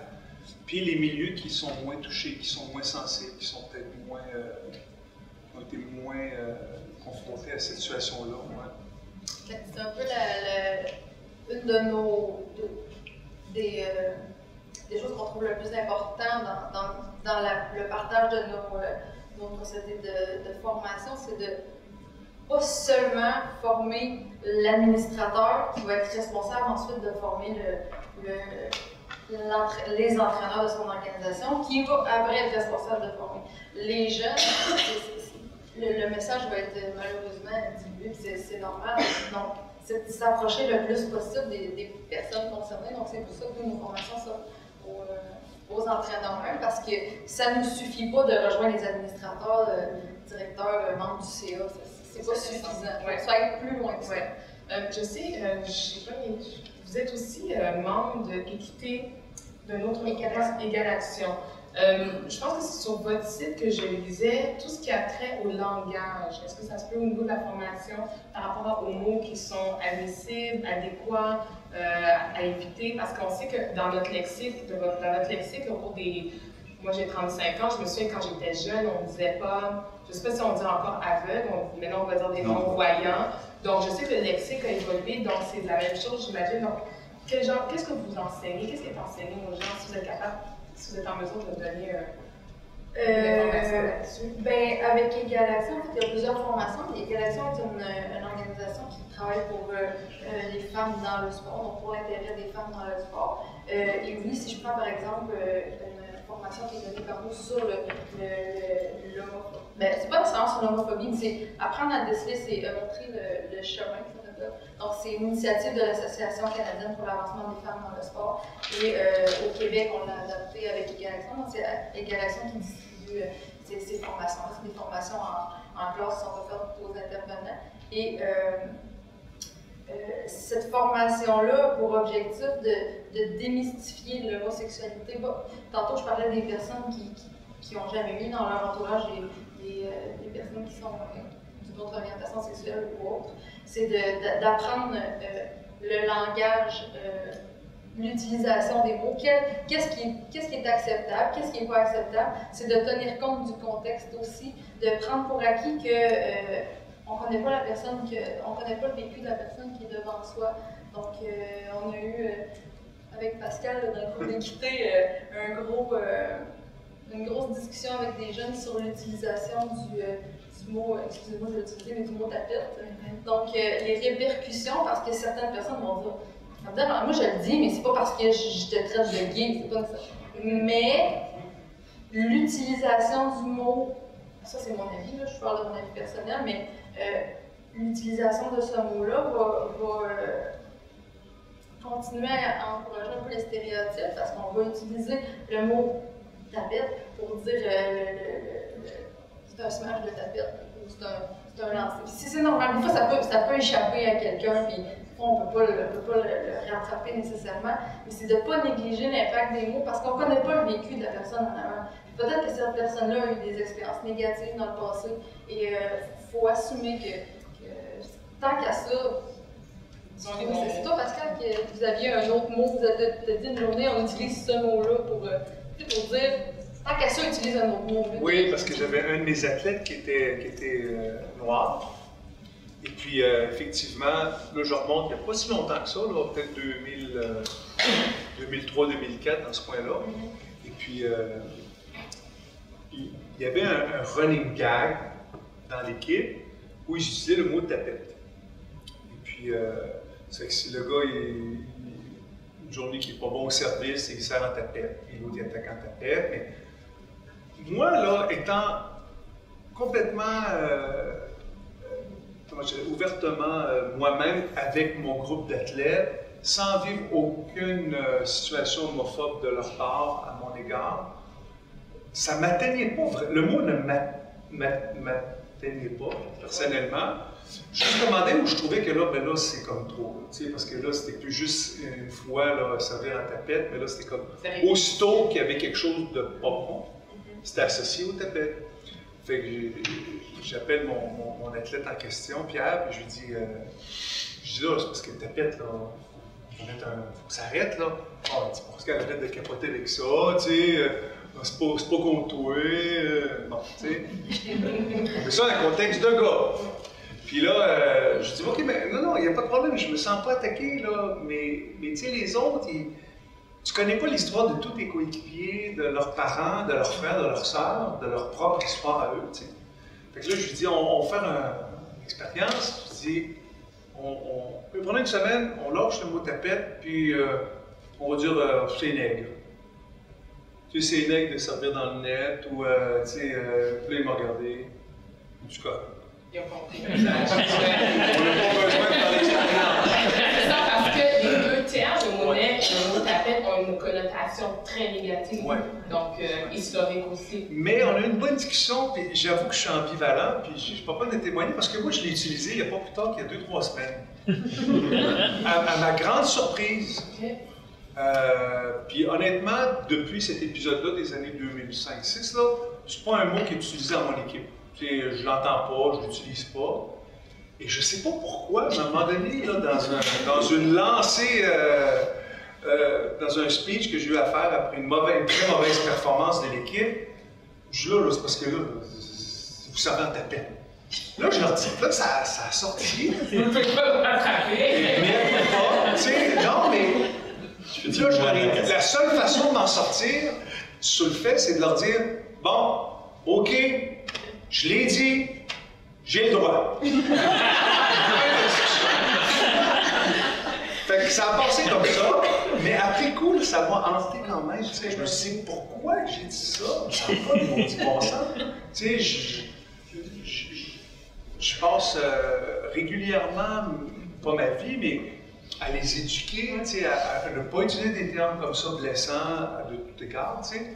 Puis là, moi, je le sens, tu sais, j'ai aucune crédibilité, là. Puis là, je me suis dit, il reste quand même qu'encore là, l'éducation. Parce que moi, j'ai été élevé comme un hétéro.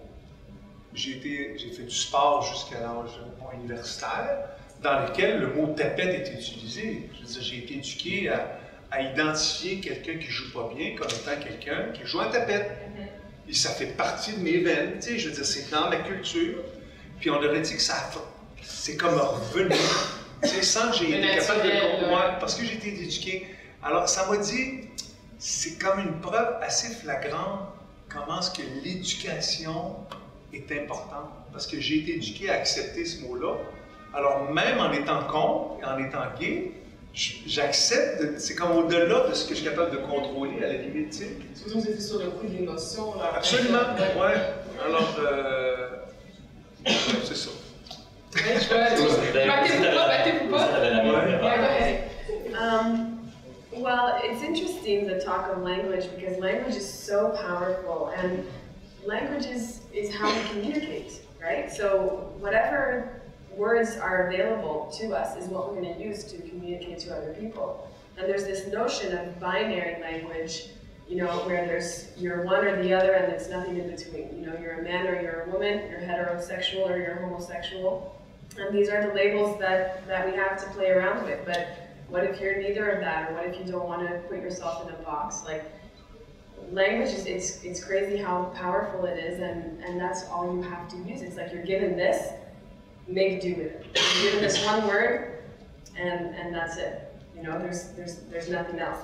And as an example, like a few examples of language that have affected me and that affect other people.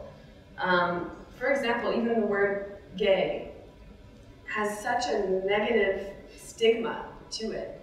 And I mean, when I was in high school, gay was thrown around all the time, you know, to say something was bad. Oh, that's so gay, you're so gay, that's gay. And instead of like, you know, that's wrong or that's not cool or whatever. But it was always representing something bad. So when it was time for me to come out, the first person I came out to was my little sister, Emily. And it took me so long, I was like stuttering, and in the end I couldn't say the word gay. I couldn't say it. It had too much negativity associated with it that I was absolutely terrified of the word. And so I ended up saying something else instead. I said, I like women, I'm very attracted to women, but I did not use the word gay. And for a long time, I didn't use that word. It's such a like scary, loaded word, you know, because of the way people use it sometimes. So that's when it comes into context. When it's thrown around like this, it does affect someone, you know. And then one other. Okay, go ahead. Okay, I'm sorry. No, that's okay. I'll wrap it up. That's fine. Okay, so quickly, another language term, for example, the amount of times people ask me, you know, who don't know about my sexuality, and that's okay, no problem. But when they automatically ask me, do you have a boyfriend? And then so I have to, first of all, surprise them by then correcting them, and also in a way disappoint them. It feels disappointing because then I say, like, no, I'm like, no, actually, I don't have a boyfriend, but I have a girlfriend, and it just seems like not what they wanted to hear, you know, kind of like, oh, they're like, it's almost like, oh, I'm sorry. That's so funny. But you know, it's true, like, so when people say, like, do you have a boyfriend specifically, I have to be like, no, I don't, and I feel like so that I'm disappointing them, and then I have to correct and say I have a girlfriend, and then it's up to them to react, and it puts pressure on the other person as well, like, oh, like, now how do I react to this? So that's another example, how language, instead of saying, if someone said to me, are you with anyone, are you seeing someone, do you have someone special in your life, things like that, I would be able to immediately answer and say, actually, yes, I'm seeing this person, you know? And that would be so much more comfortable for both people, Yeah. not just for me. D'accord. Thanks. I'm gonna repeat that. Mais après ça, ce sera plus des parler. OK, en gros, elle parle de la puissance des mots, qu'on rentre toujours dans une espèce d'étiquette, dans une boîte.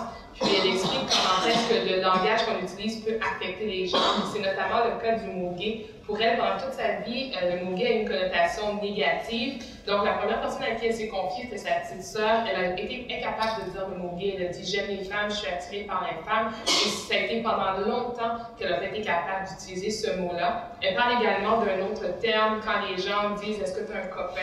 Fait que là, elle se sent mal à l'aise parce qu'elle dit « je vais les surprendre » en leur disant « non, j'ai pas de copain, j'ai une copine ». Et là, elle dit c'est le malaise total parce que l'autre personne se demande « ben là, comment je posais réagir ?»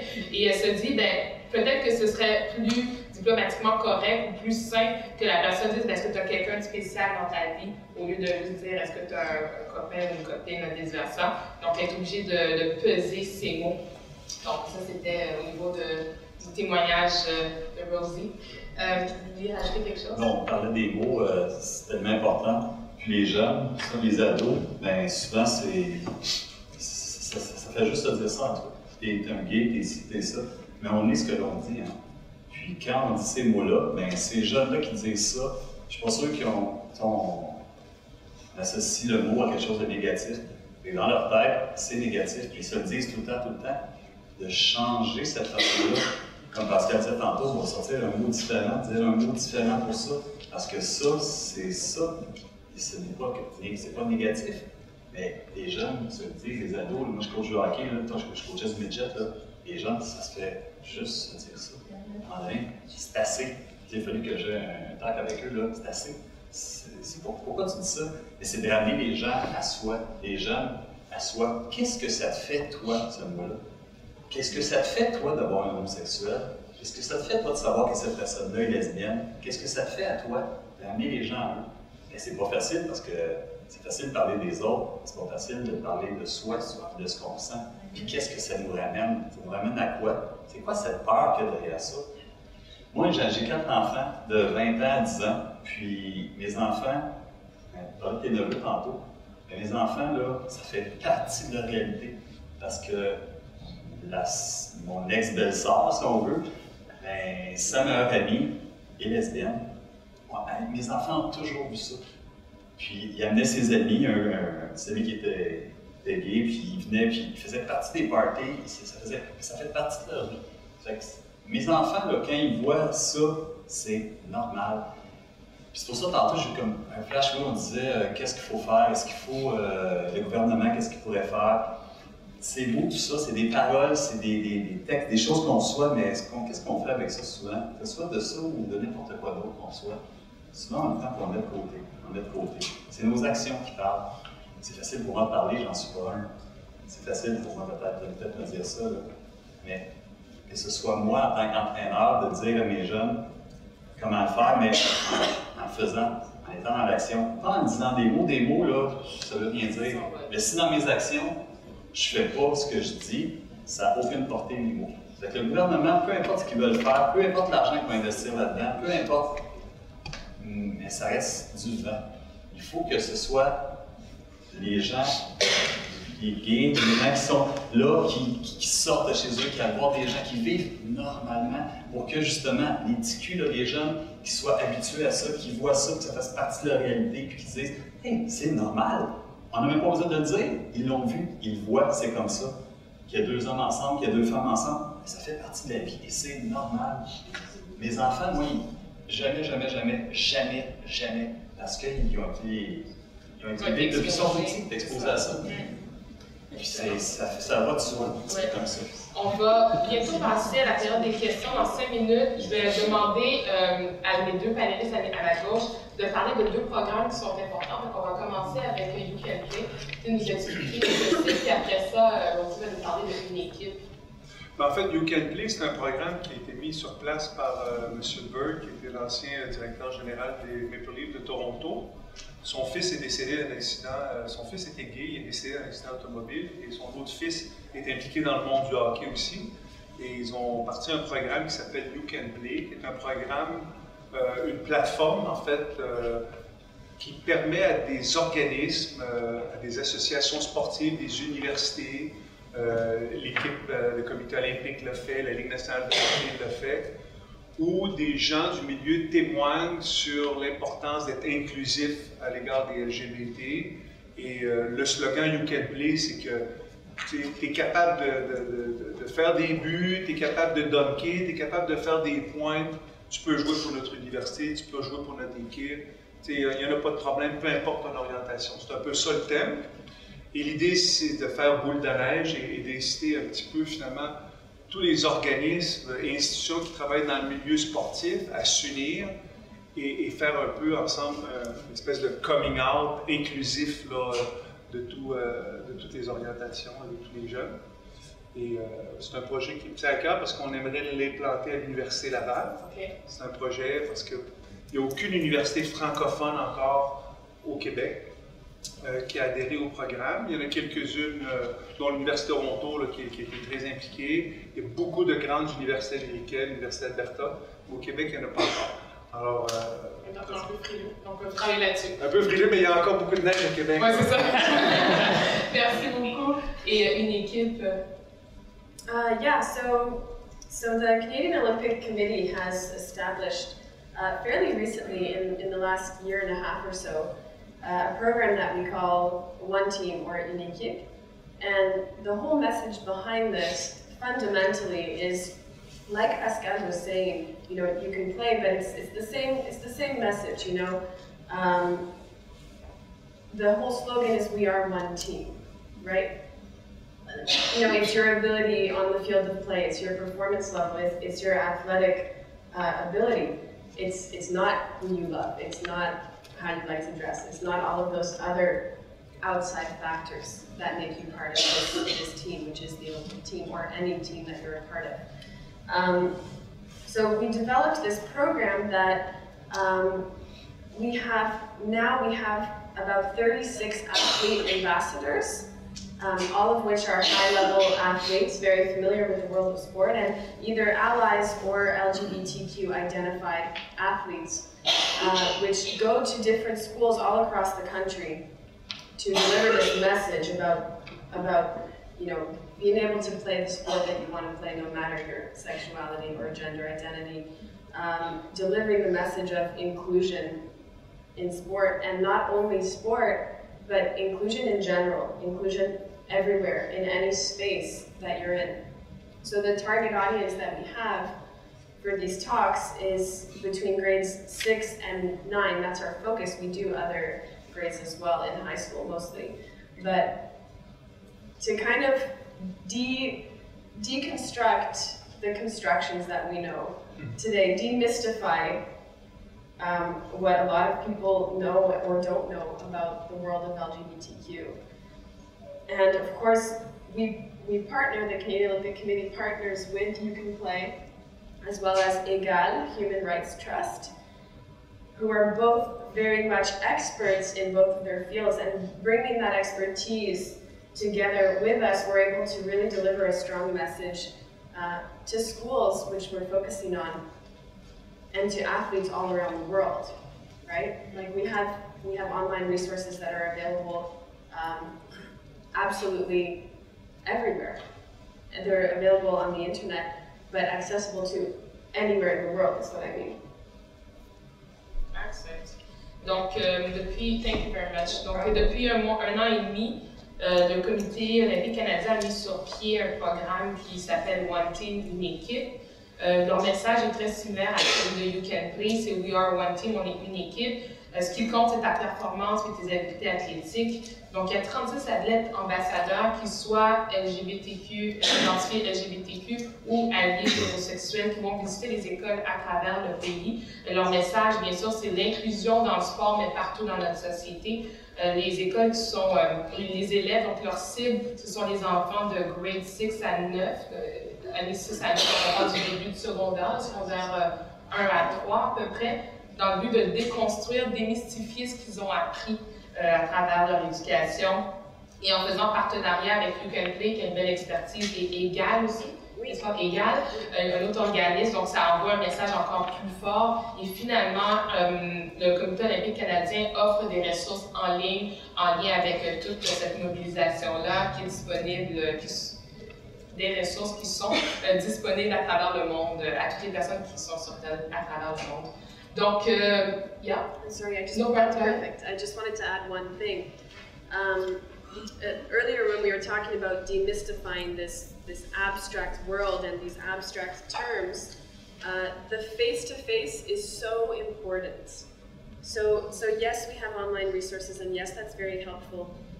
But it's all about how these messages are delivered, and that interactive activity that happens around this positive space that we're trying to build. And so what's great about this program, I've found in my own experience delivering talks at schools, is it's really amazing to have a conversation. I'm not going to stand and deliver, and preach to these thousands of students that I'm talking to and then leave right after. That is absolutely not why I'm there, and that's not why the ambassadors are there. It's more to start a conversation, to be able to listen to other people who have something to say. That face-to-face interaction is what really demystifies these abstract terms, on a fundamental level, which ties into what we were talking about before.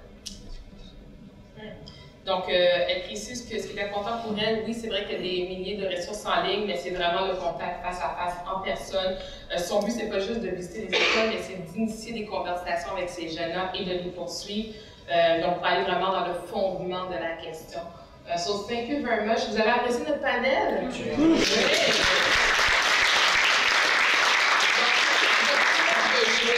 Oh, wow, vous êtes prêts? Let's go! Allez, juste dire votre prénom puis poser votre question. Oui, moi c'est Claude.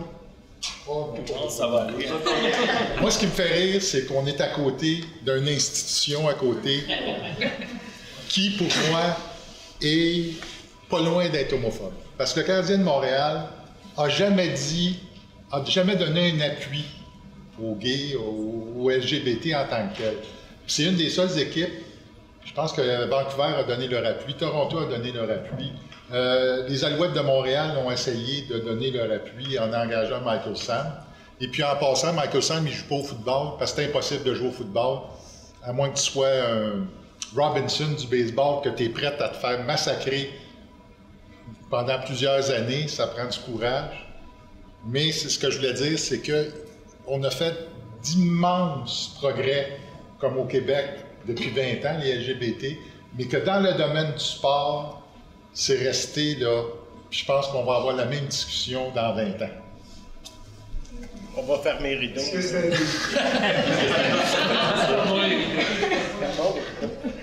Donc, est-ce que vous voulez interagir? Est-ce que c'est un défi? Ben, moi, je me dis, si c'est un défi, c'est tant mieux pour le sport, parce que le sport plateforme avec des défis. Alors, peut-être que ça nous... Peut-être que vous avez sûrement pas tort, parce que pour être dans le milieu sportif depuis plus de 40 ans, c'est vrai que l'image sociale face aux LGBT au Québec a fait un pas énorme. Je pense que la télévision a énormément aidé. Je pense que des gars comme Danny Turcotte, puis notre grand chef cuisinier Pinard, et puis d'autres artistes qui se sont prononcés ouvertement comme gays, ont aidé beaucoup la cause par le truchement de la télévision. Mais dans le concret, sur les terrains de jeu, j'ai pas l'impression qu'il y a des jeunes qui sortent du placard beaucoup plus rapidement que moi je l'ai fait. Alors, je suis obligé d'adhérer à ce que vous dites, mais j'ose le prendre comme un défi. Je voulais juste rajouter une petite chose. C'est que moi, j'ai fait mon coming out à 20 ans, j'ai joué jusqu'au hockey junior. Ouais. J'ai rencontré 2 joueurs de hockey de la Ligue nationale qui avaient pris leur retraite, là je parle d'il y a 30 ans, qui ont joué en Californie. Puis eux, ce qu'ils me disaient, c'est qu'ils ont joué là-bas parce qu'ils étaient complètement inconnus, puis ils pouvaient vivre leur vie un petit peu plus facilement. Parce que les gens dans ces villes-là, tu marches à la rue, tu es inconnu, tu peux quand même vivre une certaine vie. Là. Et c'était beaucoup plus facile. Puis ce qu'ils me disaient, comme le Canadien de Montréal, il n'y a jamais eu un gay depuis 110 ans, l'histoire du Canadien, il n'y en a jamais eu un. Puis il n'aurait pas voulu jouer non plus à Montréal. C'est pas loin, c'est pas. Mais non. Parce que John Leclerc qui est sorti, c'est ça. Non, mais non. C'est ça. Puis là, je parle d'il y a 30 ans, là. To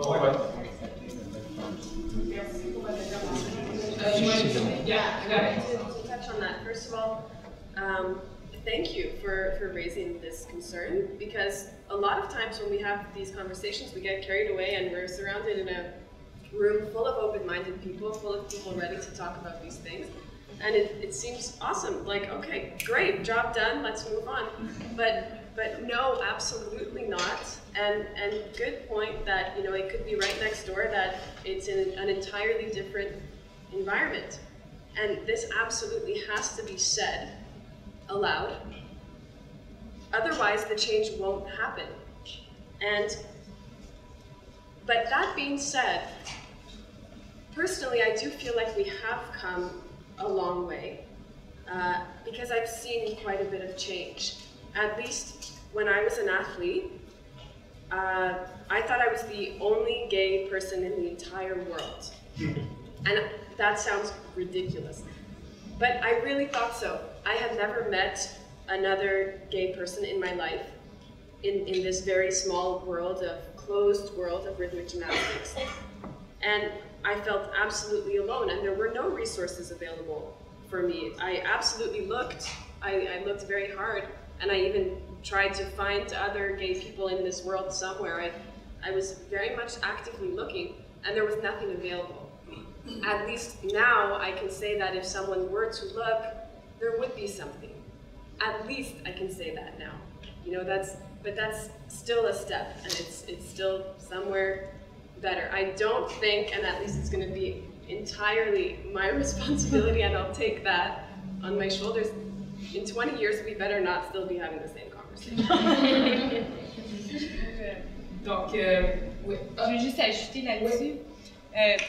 Elle disait qu'elle a fait son coming out juste avant 2012. Et puis, le chef de mission de 2012, c'était Mark Tewksbury. Et puis lui, dans sa carrière, il a fait plusieurs jeux, mais juste avant ses derniers jeux, il a fait son coming out puis il est allé gagner les Jeux olympiques. C'était son point tournant dans sa vie en tant qu'athlète, en tant que personne. Et puis, pour toi, Rosie, qu'est-ce que ça veut dire d'avoir eu un chef de mission comme ça? Puis nous, quand on était avant de rentrer pour l'ouverture, c'est lui qui nous a fait le speech aux athlètes. Et puis, il a parlé de son histoire. Puis je veux juste savoir, toi, parce que moi, ça m'a eu un gros impact dans ce moment-là qui était très fort, parce que tu t'apprêtes à marcher à l'ouverture des Jeux. Puis toi, comment tu t'es sentie? Yeah, well, it's funny because, well, first of all, it's funny that I'm being asked questions in French and answered in English. I hope that it's not very confusing, but it's much more comfortable for me to express myself like this. Funny you raised that, because Mark Tewksbury was the first gay person that I ever met, ever, and it was like, he was like my absolute hero, okay? Because all of a sudden I was like, wow, like you exist. Like other people like me exist. And it was the funniest thing, because at the Olympic Games, this is when I met him for the first time. You know, of course your focus is on your sport and your competition, and his focus as well is on everyone's like performance and the team together. But I had this deep desire and urge that I just wanted to go up to him and say, I'm gay too. And just like, take me. That's like what I was desperate to do, but of course, I was not gonna do that, right? In case it went really wrong. But you know, a few years later, when I told him this story, he said, Rosie, you should have done that. You should have just told me just like that. And that's how he would have reacted. He would have just like engulfed me in this big bear hug. You know, but it's so funny, because clearly having that presence, you know, for me, the first time ever that I had seen someone else that I knew could relate to some of the things that I had been struggling with for so long, was so impactful, and he became my role model before he even said one word. And then after he said some words, I was like even more so. Est-ce que tout le monde a compris? Oui, ça va? Vous me marquez cette fois-là, parce qu'il y a beaucoup de questions, fait que j'aimerais ça qu'on passe le temps aux questions. Il y avait des questions, je pense, la dame en arrière. Ah, le micro, excuse-moi. Ok, après, ce sera pas. Parfait. Je demande si je peux porter ici, mais non, c'est pas. Il regarde là. Merci.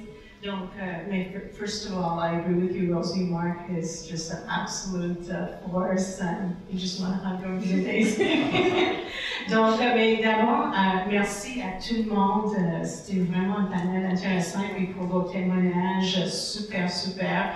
Et aussi à Dorothée pour votre animation vraiment dynamique et les traductions simultanées. Donc, je ne sais pas si c'est un commentaire ou une question, mais en tout cas, mais peut-être je peux le faire dans une question.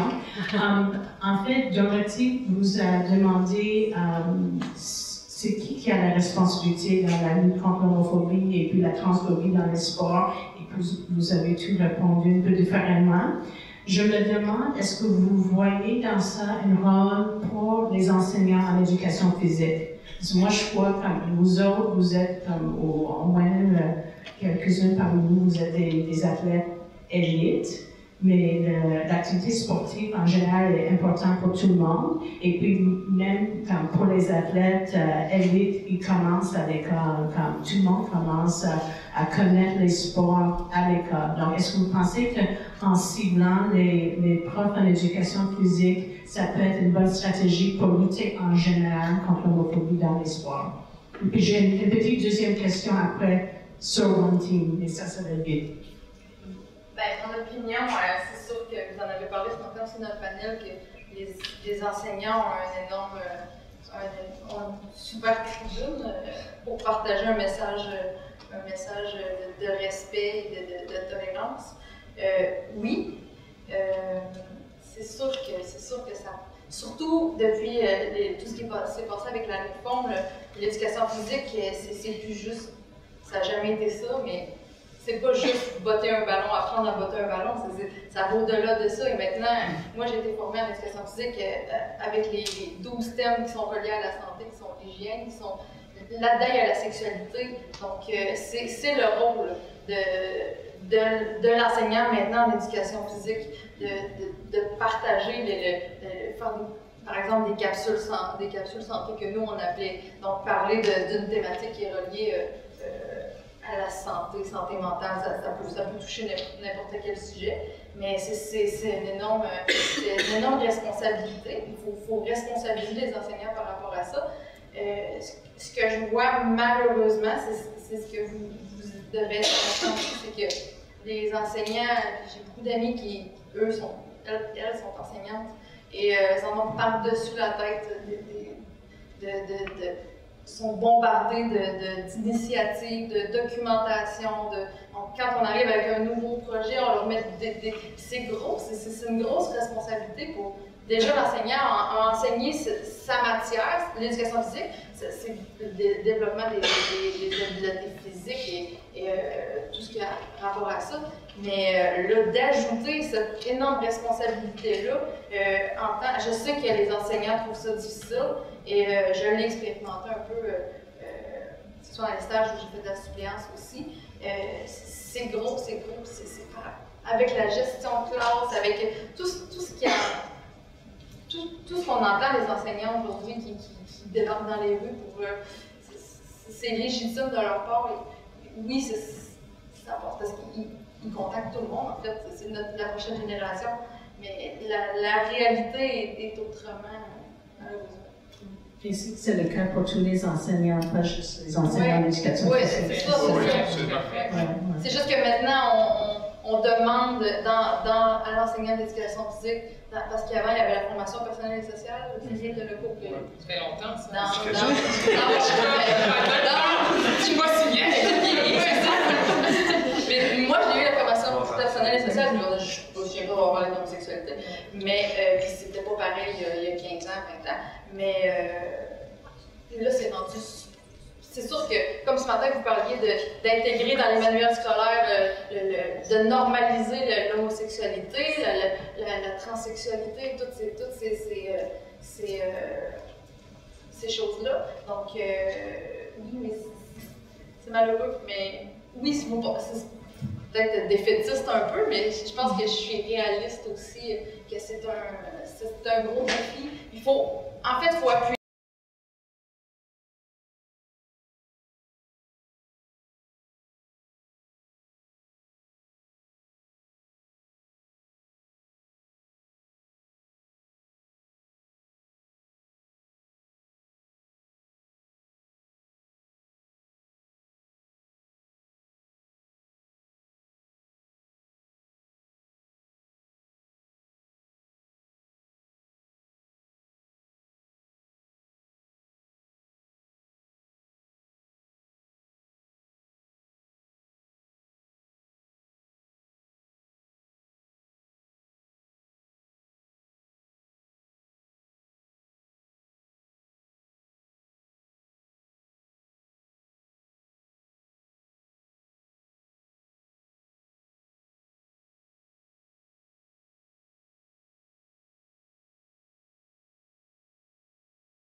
Mais l'école doit embrasser cette initiative-là.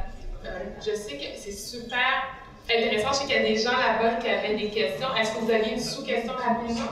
Mais une phrase et une mini-question. Donc, peut-être aussi c'est la formation des futurs enseignants en éducation physique avant qu'ils deviennent trop débordés avec les différentes choses.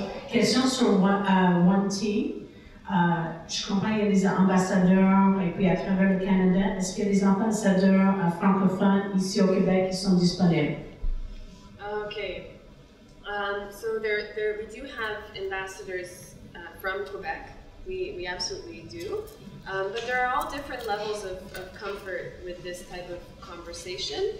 And so, you know, for example, some athletes maybe would feel more comfortable supporting for the time being and going to events where they're not alone in front of a crowd telling their life story. That's the extreme level.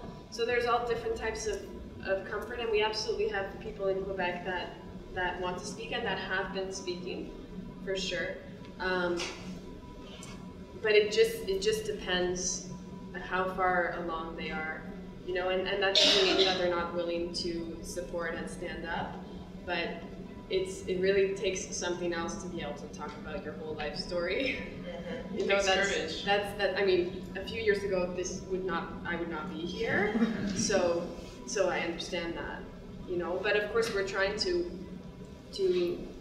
build the amount of ambassadors that we have and include a lot of allies. Like, allies are extremely important. You don't have to be LGBTQ to be part of this movement and conversation. And then of course, you know, training people to be more comfortable in speaking, you know, when they're ready and when it's on their own terms. Thank you very much. On va aller de ce côté-ci. Je vais m'adresser à Mme Boudreau plus précisément. On parlait tout à l'heure que vous étiez maître entraîneur chez baseball, pas chez baseball, chez Hockey Québec. Moi, je suis plutôt du côté baseball. Je sais que du côté PNCE, on parle un peu de Respect Group dans la formation initiale des entraîneurs. Est-ce qu'il y a un jour, je ne sais pas du côté Hockey Québec, mais je sais que le PNCE est très différent là, par sport. Est-ce qu'on va arriver un jour à justement peut-être mettre une formation obligatoire de Respect Group chez les entraîneurs? Pour avoir été témoin moi-même d'un entraîneur chez les novices, on parle de 7 et 8 ans, qui a traité ces jeunes de tapettes. Donc, je pense que ça commence déjà jeune, la transmission de mauvaises habitudes de termes et de langage. Donc, est-ce qu'on arrivera un jour avec Baseball Québec, Hockey Québec Soccer Québec et... Je fais partie d'un spec groupe, je travaille avec l'ACE. OK. On est en discussion depuis l'année passée. On s'approche, mais le problème qu'on a, c'est que l'ACE travaille avec Consensus. Donc, ils ont fondé des groupes, des PNJ, des choses comme ça. Excusez. Moi, c'est Roland Vidal, je fais partie de Respect Group, et puis je fais partie du groupe qui négocie et qui travaille avec l'ACE, l'Association canadienne des entraîneurs. Et puis depuis l'année passée, ils ont fait des groupes qui représentent différents sports. Et puis, ils sont en train d'appliquer le processus pour que Respect Sport devienne un programme et non pas une option. Okay. Il y avait plusieurs choses à discuter. La première chose qu'ils ont mis en fonction, c'est Sterling, patte blanche ou dossier judiciaire, ces choses comme ça. Et puis, la prochaine qui s'en vient, c'est le Respect Sport. Quand on espère cette année. On espère plutôt possible. Hockey Québec, par contre, eux ont appliqué, c'était le premier au Canada en passant, à prendre Respect Sport, et ils sont déjà PNCE. Nous aussi, on est PNCE, mais il y a une partie minime. Chacune des fédérations sportives applique ou applique pas. Donc, on attend que l'ACE. Super, merci. Puis oui, dans le PNCE, il y a le volet MED qui est Making Ethical Decisions. Oui, c'est souvent l'argument que les gens vont nous dire quand on les approche. Nous, on doit le mettre. Notre module, notre formation est complémentaire au MED et c'est même référé par Lorraine Arpagnan, qui est la CEO de la CIE.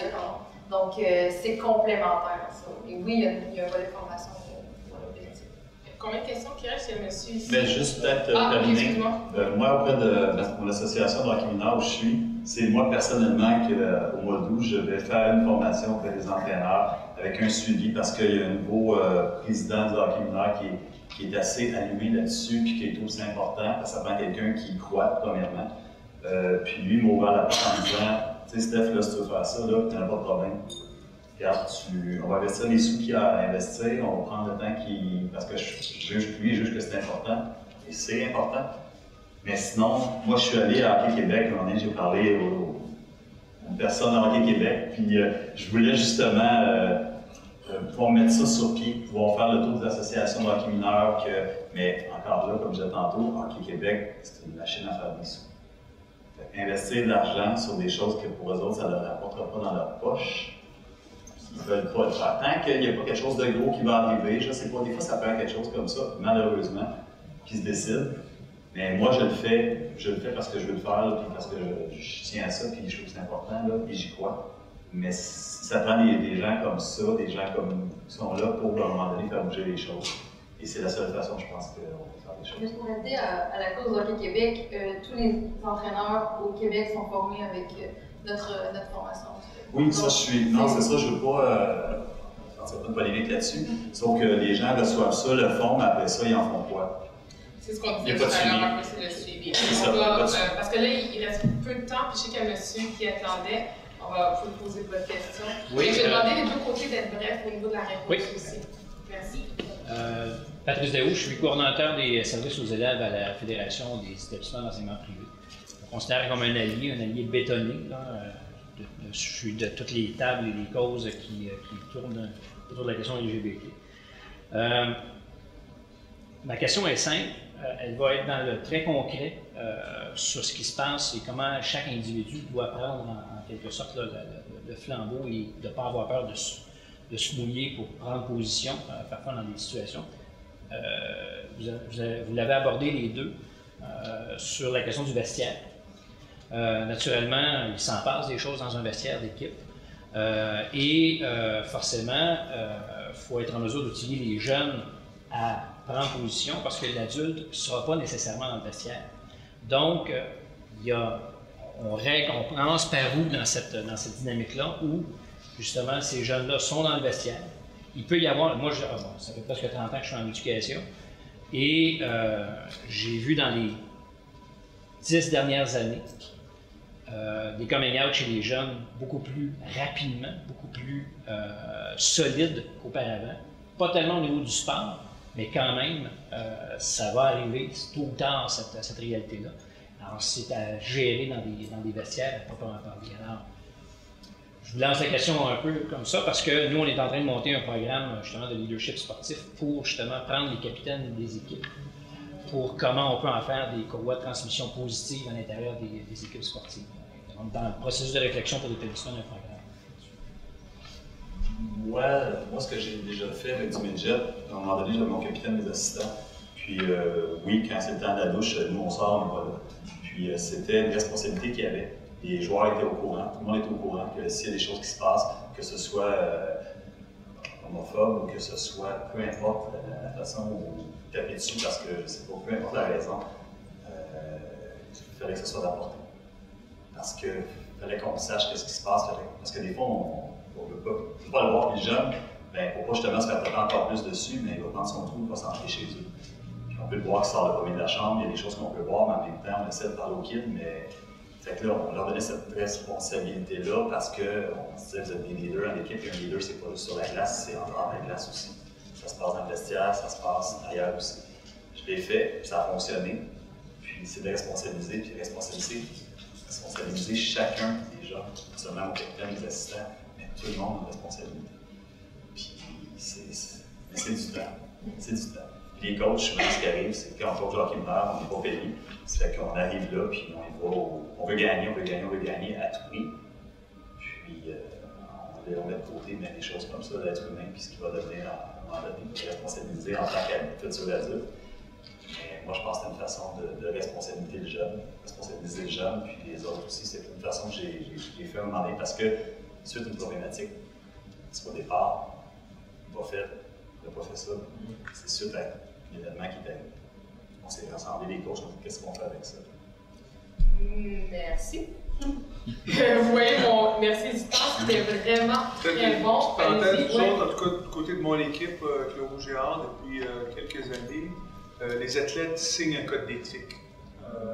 En début d'année, ça n'existait pas dans le temps. Il y a un contrat dans lequel il est clairement identifié les attitudes et les comportements souhaitables, tant en termes d'initiation, où c'est mentionné qu'on tout ce qui ne sera pas respectueux, toutes les situations de tricherie, de dopage, c'est inclus dans le code d'éthique. Il signe et il y a une procédure de conséquences qui va d'une rencontre avec l'entraîneur, d'un avertissement, d'une suspension, voire d'un retrait de l'équipe entériné par le conseil d'administration. C'est un moyen, c'est un peu didactique peut-être, mais au moins ça permet, en début d'année, avec les athlètes, de pouvoir l'exprimer, ce qu'on s'attend d'eux en termes de comportement. Puis à eux aussi, ne serait-ce que de signer. Tu sais, à 20 ans, 19 ans, ils n'ont pas encore signé beaucoup de chèques, ils n'ont pas signé des petites hypothèques, ils n'ont pas signé des contrats. C'est une forme de contrat. Et je pense que ça a quand même son impact et son importance en termes d'éducation. Donc, on va conclure là-dessus. Je sais qu'il restait peut-être des questions, mais peut-être les panélistes vont être encore autour, et vous pourrez discuter avec eux. Donc, Rosie Cossan, Pascal Clément, Maud Boudreau, Stéphane Smith, merci beaucoup. Ça a été vraiment très intéressant. Donc, bonne journée. On va juste laisser le mot de la fin à mon collègue Pascal. Je ne serai pas très long. En fait, je veux juste prendre un moment également pour vous remercier. C'était vraiment fort intéressant. Très généreux de votre part de venir nous donner votre temps, votre expertise et de parler de votre expérience. Merci beaucoup. Merci beaucoup, Dorothée. C'était vraiment dynamique comme panel, très intéressant. Je veux également faire des petits remerciements rapides parce que monter une activité comme celle-là, c'est beaucoup d'énergie, beaucoup de travail. Puis les gens ont travaillé beaucoup dans les dernières semaines. Et on a aussi des bénévoles qui se sont impliqués. Je voulais remercier Lina, notre photographe, aujourd'hui, qui vient bénévolement. Je voudrais également remercier M. Bertrand Raymond, le caméraman, qui à brûle pour point nous a dit oui, je le fais avec vous. Je veux également remercier toute l'équipe de la permanence de Gay Écoute qui a travaillé sur le projet parce que ça fait plusieurs semaines qu'on est là-dedans pour parler de moi.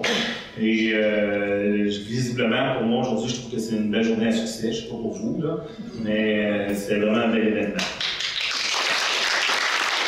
Un dernier remerciement pour les membres du CA de Gay Écoute qui sont très ouverts aux nouvelles idées comme ça puis qui embarquent. Merci Robert, à toi, ton équipe, Robert, notre président. Là,